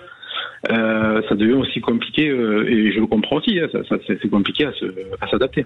Mais merci beaucoup pour votre coup de fil, Johan. Merci beaucoup, parce que d'un côté, ce que vous dites ouvre une autre question, à savoir, est-ce qu'on n'est pas aujourd'hui dans un pays de plus en plus où la politique devient un métier, et c'est le fil rouge avec où elle doit presque être un métier, c'est-à-dire qu'aujourd'hui on se retrouve avec, et c'est le fil rouge de notre discussion, des gens comme Laurent Wauquiez avec des dîners dont il n'a même pas conscience de la somme, qui va rembourser avec mine de rien nos impôts. On se retrouve avec des députés qui qui s'étonnent de ne pas gagner autant, ou même qui visiblement découvrent le chômage ou tout simplement le changement d'activité. Donc est-ce que c'est pas ça aussi qui ne va pas dans ce pays, Raphaël? Moi je pense que la politique doit être un métier. On l'a bien vu avec l'arrivée en 2017 d'un nombre assez conséquent de personnes inexpérimentées en politique, des gens qui ne savent pas s'exprimer, qui ne connaissent pas les dossiers parlementaires. Soyez fiers d'être des amateurs. Soyez fiers d'être des amateurs qui ne connaissent pas le fonctionnement d'une administration d'État, et ça aboutit encore une fois à une classe politique qui n'est pas à la hauteur. Je le pense d'autant plus que ça demande des compétences pour être député. Vous travaillez en commission, vous devez comprendre le fonctionnement des commissions, les réseaux qui travaillent autour, le fonctionnement de l'administration, des affaires publiques, des règles en termes de droit constitutionnel. Donc si on n'a pas une classe politique professionnels, vous vous retrouvez avec des amateurs qui sont complètement déconnectés de la réalité, qui ne comprennent pas comment ça fonctionne sur le terrain. Et donc oui, ça va aussi, je le disais tout à l'heure, avec un certain privilège, avec un certain prestige qui va avec la fonction, pour attirer encore une fois des gens qui vont être investis et qui ne seront pas préoccupés à faire d'autres choses. Alexis Bachelet, vous êtes d'accord avec ça ? La politique doit être vraiment un métier à part entière? Et même question pour vous, Vincent Valadi. Je pense qu'à partir d'un certain niveau de responsabilité, on ne peut pas faire autre chose qu'avoir une activité politique. Quand vous êtes parlementaire, vous pouvez être parlementaire à mi-temps. Moi, j'en ai croisé. J'étais élu pendant 5 ans. Moi, j'ai arrêté mon activité professionnelle. J'étais adjoint au maire. La loi ne m'y obligeait pas. J'ai abandonné mon mandat d'adjoint au maire parce que j'ai pris l'engagement pour ne pas cumuler. Je suis contre le cumul des mandats. Et j'ai décidé pendant 5 ans de bosser. Voilà, j'ai fait des rapports parlementaires. J'étais en commission, j'étais dans l'hémicycle, le jour, la nuit. Quand vous faites ça, d'ailleurs, au bout de 5 ans, moi, je vais vous dire, franchement, j'étais essoré, quoi. Alors, j'étais pas content d'être battu, mais j'étais soulagé parce que j'ai retrouvé une vie privée, je me suis occupé de mes enfants, je me suis investi dans autre chose. J'ai créé une entreprise qui avait grandi. Ouais, mais vous savez, c'est pas marrant de pas voir ses enfants grandir. C'était à peine ironique. C'est pas très rigolo, hein. C'est un volet que les gens ne voient pas, d'ailleurs, parce qu'ils imaginent que, effectivement, c'est les strass, les paillettes tous les jours, mais quand vous faites votre boulot des députés, vraiment, vous sacrifiez votre vie professionnelle et votre vie privée. On va pas se raconter d'histoire. C'est pour ça, d'ailleurs, que ça se bouscule pas au portillon. Quand vous êtes élu aussi, hein, c'est pareil. Et quand vous êtes élu local aussi, bien parce sûr. Que vous avez un niveau de responsabilité qui est proportionnel. Plus vous êtes dans des responsabilités importantes, plus c'est difficile de concilier tous les aspects de la vie. Après, moi, je vais pas me plaindre. J'estime que j'ai eu beaucoup de chance d'être élu à l'Assemblée nationale. J'ai fait un parcours, effectivement, de militant. J'ai d'abord été élu local. Je n'étais pas forcément programmé pour aller à l'Assemblée nationale. L'opportunité s'est présentée. J'ai eu la chance d'être élu. J'étais très content de faire ça pendant 5 ans. Mais je vais vous dire, c'est vrai que c'est une chute, hein, c'est difficile de toute façon perdre l'élection, c'est jamais rigolo, mais il faut rebondir derrière. Voilà, moi j'ai rebondi, j'ai créé une entreprise. Après, je suis revenu dans un mandat local parce que je suis très attaché à ma commune et je trouve qu'au niveau local, on trouve aussi beaucoup de plaisir, même si c'est beaucoup de travail aussi, et pas forcément, effectivement, on s'enrichit pas dans les mandats locaux, mais on s'enrichit autrement, on s'enrichit humainement, on s'enrichit dans la compétence, parce que c'est le dernier point que je voulais attirer. Monsieur disait oui, qu'est-ce que je vais faire avec un ancien député? En fait, un député, normalement, il a fait autre chose avant. Et il a été ingénieur. Non, mais normalement, vous n'êtes pas élu à 15 ans, vous n'êtes pas élu. Normalement, vous avez. C'est mieux. La nouvelle Assemblée nationale, c'est largement rajeuni, oui. Je vais vous dire, c'est quand même mieux d'avoir un peu d'expérience professionnelle. Après, moi, la critique que je fais aujourd'hui, effectivement, c'est d'avoir des députés hors sol, qui n'ont pas eu de mandat locaux, qui n'ont jamais milité dans la politique, parce que moi, avant de devenir député, j'ai fait 15 ans de militant sur le terrain. Vous êtes d'accord avec Alexis Bachelet, potentiellement, ou même sur cette idée que la politique en France devrait être un métier? Alors, je suis d'accord sur un point avec Alexis Bachelet, mais je suis pas d'accord sur le reste. C'est que moi aussi, au niveau de mon mandat local, j'essaye d'être un élu exemplaire, 0 note de frais, etc. C'est pareil. Et qu'on accorde beaucoup de temps au détriment de notre famille, de nos parents, de nos enfants. Donc ça, c'est un fait. Maintenant, le français, il veut tout à la fois. Et on comprend. Et nous, on est pareil. Ça veut dire qu'on veut à la fois avoir des élus professionnels et de l'autre côté, compétents. Mais on veut aussi des élus qui ont un pied dans le monde réel. Et le mot de la fin, alors, Raphaël Mselem, chargé d'études au think tank Génération Libre. Je pense que la politique doit d'autant plus être un métier qu'on l'a bien vu en 2017. Cette inexpérience en politique, c'est-à-dire cette incapacité à mener des rapports de force, a créé une situation où le Parlement était dans un rapport de servilité à l'égard du président de la République. Et la Ve République a toujours été ce qu'elle était. Mais avant, quand vous aviez le Parti Socialiste et l'UMP avec une classe politique qui, comme vous le dites, il y a 15 ans, 20 ans d'expérience avant de finir parlementaire, ça crée une sorte d'équilibre qu'on a perdu aujourd'hui. Je crois que c'est pour ça qu'on doit le retrouver. Et c'est les Français qui ont corrigé ce déséquilibre, par leur vote en mettant en minorité le président de la République et réélu en 2022, ce qui n'était jamais arrivé sous la 5e République. Ça va peut-être changer en 2027, on verra. Comme quoi, allez, les paris sont déjà lancés pour 2027. On va passer à notre dernier thème de débat, qui est, vous allez voir, un thème que j'ai voulu mettre au milieu de notre table ce matin, avec Alexis Bachelet, avec évidemment Vincent Baladi, avec Raphaël Mselem, parce que on a l'impression, et ça revient dans des dirigeants de gauche, ça revient dans la bouche de dirigeants de droite, ou même de la part du gouvernement, c'est que la gauche n'aimerait pas le sport. C'est un petit débat qui monte. Qu'est-ce que vous en pensez autour de la table? C'est vrai qu'on a l'impression que la gauche, en réalité, ne sait pas se réjouir de ce qui se passe, et la première à aller critiquer certaines installations, et n'est pas la première à se réjouir du succès de ces JO. Qu'est-ce que vous en pensez, vous, autour de la table? Alexis Bachelet, l'homme de gauche de cette tablée. Alors, je crois savoir que cette tendance, idée, ce débat a été ouvert notamment par Rachida Dati. Entre autres, mais pas que. Pas que. Bon, ça tombe bien parce que Rachida Dati, comment dire, je suis pas sûr que ça soit la mieux qualifiée pour ouvrir ce débat. La seule médaille d'or qu'elle a, c'est celle du retournement de veste, un des plus rapides de l'histoire. Je passe aussi sur le fait que la seule compétition sportive, compétition sportive où elle excelle, c'est la course-poursuite avec les juges d'instruction. Donc quand même, Rachida Dati, faut qu'elle baisse d'un ton. Rachida Dati, je dis ça parce que très sérieusement, parce qu'il faut qu'elle baisse d'un ton. Non mais là vous attaquez Rachida Dati. Sur les leçons de mort. Non, il faut qu'elle baisse d'un ton. Non mais c'est sur la gauche qui n'aime pas le sport. Oui, mais elle donne une leçon à la gauche, pardon. Elle n'est pas qualifiée pour donner une leçon, ni à la gauche d'ailleurs, ni à personne. Non mais elle critiquait les reproches excessifs de la gauche sur les fan zones, sur les installations à Paris, etc. Mais c'est un débat, stupide, pardon de le dire comme ça, qui a appuyé sur le bouton pour qu'on ait les JO Paris 2024. Je crois que les gens n'ont pas de mémoire. Rachida Dati, elle en a une, elle le sait très bien. C'est François Hollande. Moi, j'étais député à l'époque. C'est François Hollande. Oui, pardon. C'est factuel. C'est la ville de Paris. C'est la ville de Paris. C'est l'État qui a poussé, effectivement. Anne Hidalgo, elle hésitait. Non, mais. C'est vrai, elle hésitait. Mais François Hollande a mis tout son poids à l'époque. Alors ça, François Hollande aime le sport, c'est assez connu, mais il est aussi de gauche, pardon, désolé Rachida Dati, et c'est lui qui a appuyé sur le bouton pour qu'on fasse le dossier de candidature. Ensuite, il y a eu qui comme maire de Paris? Il y a eu Anne Hidalgo, qui avait tenté la candidature précédente. Bertrand Delanoë et Jean-Paul Huchon. Je veux dire, faut arrêter. Non, il faut arrêter de raconter n'importe quoi. Faut arrêter d'être dans le caricatural. La gauche, elle a permis l'organisation de ces Jeux Olympiques. Oui, elle a permis, mais on a l'impression qu'à chaque fois, face à ces beaux événements, la gauche a toujours. Il y a des vidéos qui ressortent de Rachida Dati. Il y a des vidéos qui ressortent de Rachida Dati qui critiquaient, qui disait on n'arrivera jamais à se baigner dans la Seine, c'est 1,4 milliard des Français pour rien. Elle critiquait les installations au cœur de Paris, etc. Donc les propos sévères, ils ont été tenus par des élus de droite, parfois de gauche, mais globalement, les grandes formations politiques de gauche, elles ont permis l'organisation de ces Jeux Olympiques. Il n'y a pas que elle, il n'y a pas que la gauche, il n'y a pas que la droite, et c'est ça que je trouve dommage, c'est que c'est d'en faire un sujet de polémique. Aujourd'hui, le sport, ça fédère, ça rassemble, il y a des belles valeurs. La gauche ne sait plus le fair play, le respect de l'adversaire. Je sais pas, Jean-François Lamour était de gauche, mais bon. Je pense qu'il faut distinguer deux sujets. Un, une stratégie de conflictualisation théorisée par la France insoumise et qui aboutit à ce que, quoi qu'il arrive et quel que soit le contexte, on essaie de s'opposer, effectivement, y compris pour la cérémonie des Jeux. Le seul tweet qui a réussi à faire Mathilde Panot, c'est sur la Palestine, donc y compris là-dedans, on a cette stratégie qui est à l'œuvre. Il faut en revanche dissocier cette stratégie idiote d'un sujet plus profond, je crois, qu'il ne faut pas dépolitiser la situation non plus.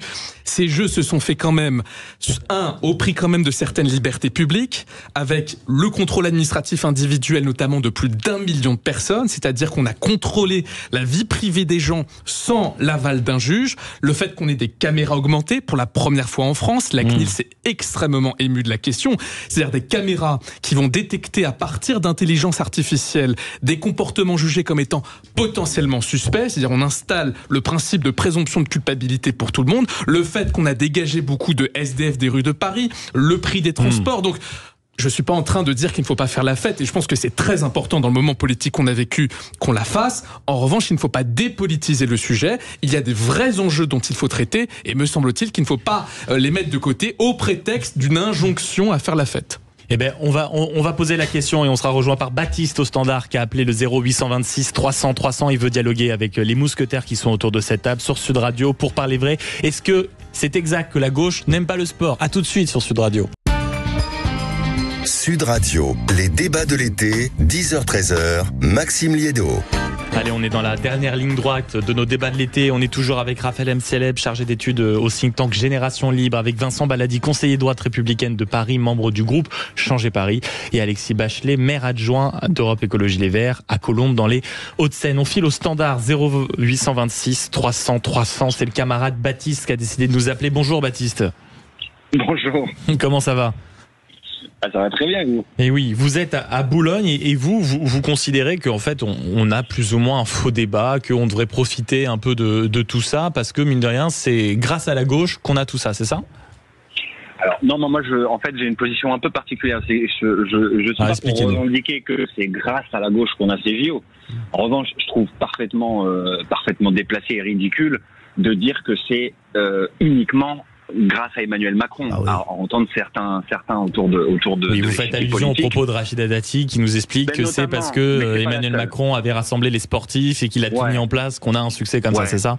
Je trouve ça hallucinant d'entendre une ministre de la République nous dire que c'est grâce à Macron qu'on a toutes ces médailles quand on sait qu'on a plein de sportifs qui ont dû faire des cagnottes pour pouvoir participer, qui ont été absolument pas accompagnés, quand on voit l'état dans lequel est le sport de très haut niveau dans ce pays. On va pas parler des fédérations d'escrime, des fédérations de gymnastique, qui sont des fiascos, la fédération de tennis, j'en parle même pas, qui était dirigée jusqu'à il y a très peu par Amélie Oudéa-Castéra. Je trouve que là, s'attribuer les mérites, je trouve que c'est hallucinant. Donc moi, je suis pas pour qu'on dise c'est grâce à la gauche, je suis juste pour qu'on dise, n'oublions pas quand même que tout le dossier préparatoire a été fait sous la présidence de François Hollande. N'oublions pas de rappeler que les Jeux Olympiques 2024 ont lieu à Paris, qui est jusqu'à preuve du contraire dirigé depuis quelques années par Hidalgo et par la gauche. N'oublions pas de dire que à majorité ils ont lieu dans le département de la Seine-Saint-Denis, qui profite de nouvelles infrastructures, qui aura un héritage fort à la fin de ces JO, et jusqu'à preuve du contraire, c'est aussi un département qui est dirigé par la gauche. Voilà, donc en fait, moi je suis pas pour qu'on dise c'est grâce à la gauche, les autres taisez-vous. Maintenant, j'aimerais bien qu'en face, on respecte un petit peu. Je trouve que par exemple Hidalgo, qui a été complètement invisibilisé, moi je suis pas un grand fan d'Hidalgo pour être tout à fait honnête, mais qui a été complètement invisibilisé depuis le début des JO. Voilà, elle s'est quand même baignée dans la Seine, Baptiste. Ouais, mais depuis on n'a pas de nouvelles. Oui, c'est ça le problème. C'est très inquiétant. En fait, ça devrait au moins la montrer pour voir qu'elle est toujours en bonne santé, parce que ça nourrit les rumeurs. On l'a aperçu.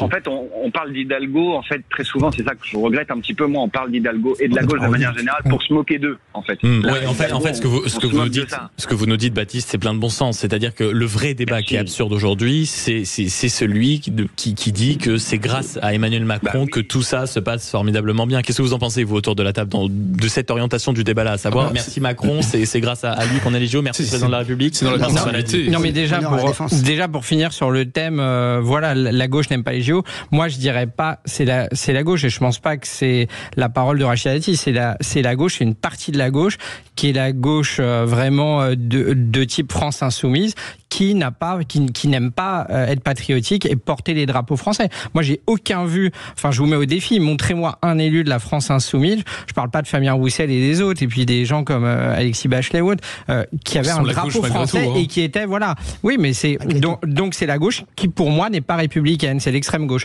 Après, moi, je trouve qu'effectivement, alors je vais être totalement objectif. Et enfin, moi, j'ai jamais soutenu Emmanuel Macron. Emmanuel Macron, je considère qu'il a été élu en 2017. La candidature de Paris avait déjà eu lieu. Donc factuellement, je vous dis, c'est la ville de Paris et tous les élus de Paris et avant et depuis très longtemps, parce que je rappelle qu'il y avait les candidatures de 2008, de 2012, il y avait énormément de gens. Il y avait Jean Tibéry, Jean-François Lamour, Jacques Chirac. Enfin, il y avait énormément de gens qui ont porté ces candidatures, qui ont été des candidatures qui n'ont pas réussi. Et je pense que Paris 2024 a gagné aussi grâce à ça, et aussi la région Île-de-France, parce que ça se passe. On parlait tout à l'heure de Colombes, en région Île-de-France, et c'est aussi Valérie Pécresse. Voilà. Et en fait, la véritable polémique, elle est là. C'est qu'on pourrait déplorer la récupération politique qu'on essaye de faire avec Emmanuel Macron, qui s'attribue un peu le succès de ces JO. On nous dit aussi que ce serait une guéguerre avec Gabriel Attal de se montrer comme ça le long des épreuves, aller féliciter les sportifs les uns après les autres pour faire une guerre de communication et se réjouir que c'est grâce au gouvernement que tout ça est en place, Raphaël. C'est cette position jupitérienne de petit père des peuples, c'est-à-dire cette pratique hyper verticale, hyper manière personnalisée des institutions que nous voyons à l'œuvre depuis 2017, c'est la continuité. C'est grâce à Emmanuel Macron tout seul que nous avons les Jeux Olympiques. Bon, la réalité, c'est que je crois que les Français n'ont jamais été aussi heureux de ne pas avoir de gouvernement, de ne pas avoir de président de la République très visible, ni de Premier ministre. Bref, je crois qu'on se porte beaucoup mieux en fait quand on ne les voit pas du tout à la télévision. En fait, c'est ça, Baptiste. Les politiques, on devrait leur dire arrêtez d'aller sur les plateaux télé désormais pour commenter le JO. C'est ça qu'on a envie de leur dire. Non, mais alors, moi, là-dessus, pour le coup, je suis pas tout à fait d'accord. J'ai 2 mini-points sur le drapeau d'abord. Moi, je suis fondamentalement un électeur de gauche. D'abord, une chose. Je me balade pas en permanence avec le drapeau français, mais quand nos BMX, nos champions de BMX ont gagné les trois médailles et que j'ai vu la levée de drapeau, j'en ai chialé. Donc, en fait, on peut être attaché au drapeau et être attaché à son pays sans forcément constamment brandir un drapeau français. Moi, je chante la Marseillaise à chaque médaille d'or. J'ai chialé quand j'ai vu la levée des 3 drapeaux français parce qu'on avait 3 Français sur le podium. Mais pour autant, je me balade pas en permanence avec un drapeau français et j'aime pas moins mon pays que vos intervenants en plateau. Ça, c'est la première chose. Quant aux politiques, oui, effectivement, Macron, il y a 3 semaines, a dit il faut arrêter de politiser le sport. Et là, il est en train de montrer exactement tout l'inverse depuis le début de ces JO, à un point que, pardon, mais parfois ça en devient un petit peu gênant. Moi, je vois des images de Macron qui s'agrippe. Je parle pas de Teddy Riner parce qu'il y a une vraie relation entre Teddy Riner et Macron, et Teddy Riner n'a pas du tout été, entre guillemets, forcé par Macron. Ils s'apprécient les deux, et ça, je le respecte parfaitement.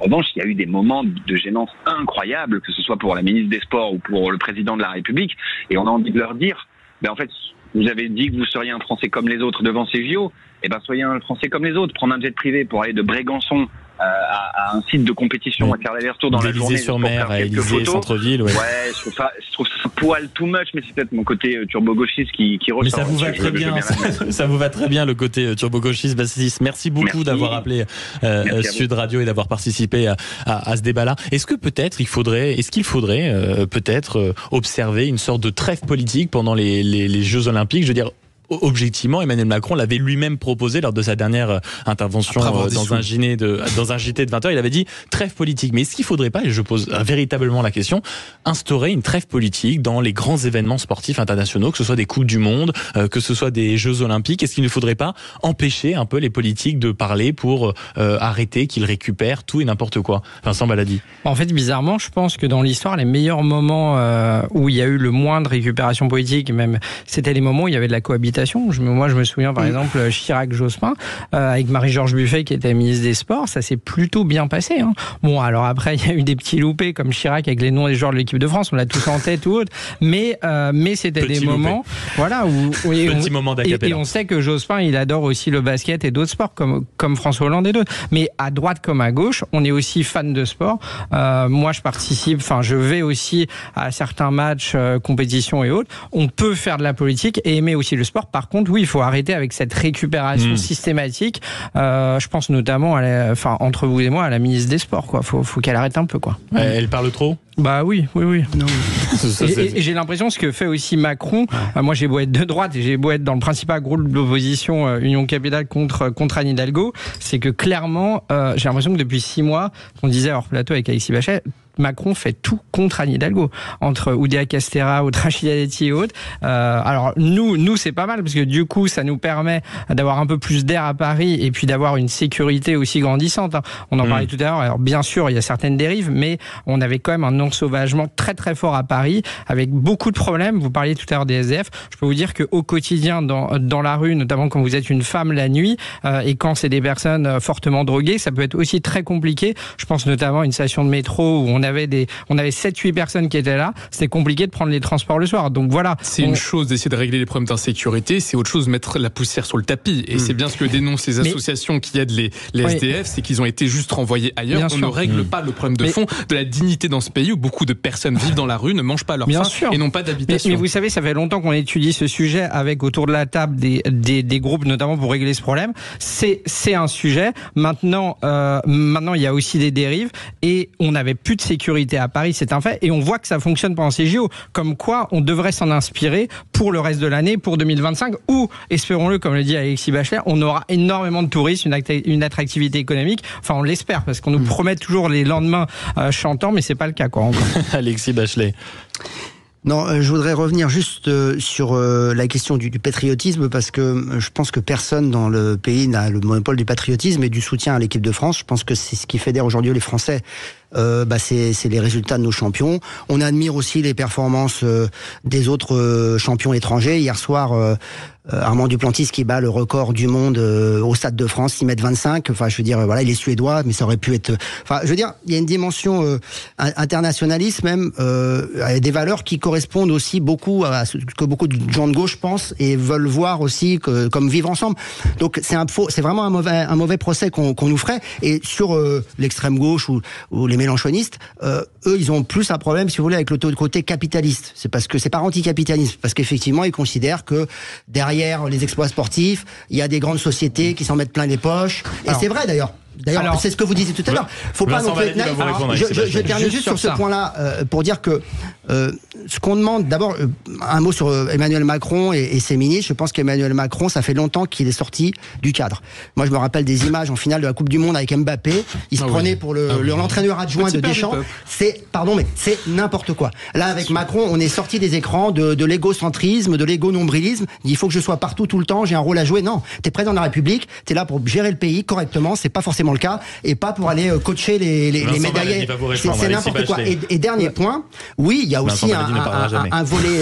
Il faudra faire le bilan de ces Jeux Olympiques. Il faudra faire le bilan. Il faut pas être naïf. Il y a un versant. Il y a des. Je l'ai dit tout à l'heure. Il y a des avantages. Il y a des inconvénients. Les inconvénients, c'est effectivement certaines décisions concernant les libertés publiques, la mainmise aussi de certains intérêts économiques. Voilà. Bon, c'est une très grosse machine, les Jeux Olympiques. On n'est pas naïf. Il y a un côté, il faut questionner aussi ces grands événements. Tout à l'heure, vous parliez du CIO. Enfin, on est d'accord. Donc, c'est le CIO qui gère. Maintenant, il y a, sur le point de vue capitalistique ou autre, enfin, vous disiez les mélenchonistes, mais clairement, moi, j'étais hier matin au Stade de France, j'ai pu participer à l'athlétisme. Je crois que vous allez y aller aussi aujourd'hui. À l'athlétisme, il n'y a aucune publicité dans le stade.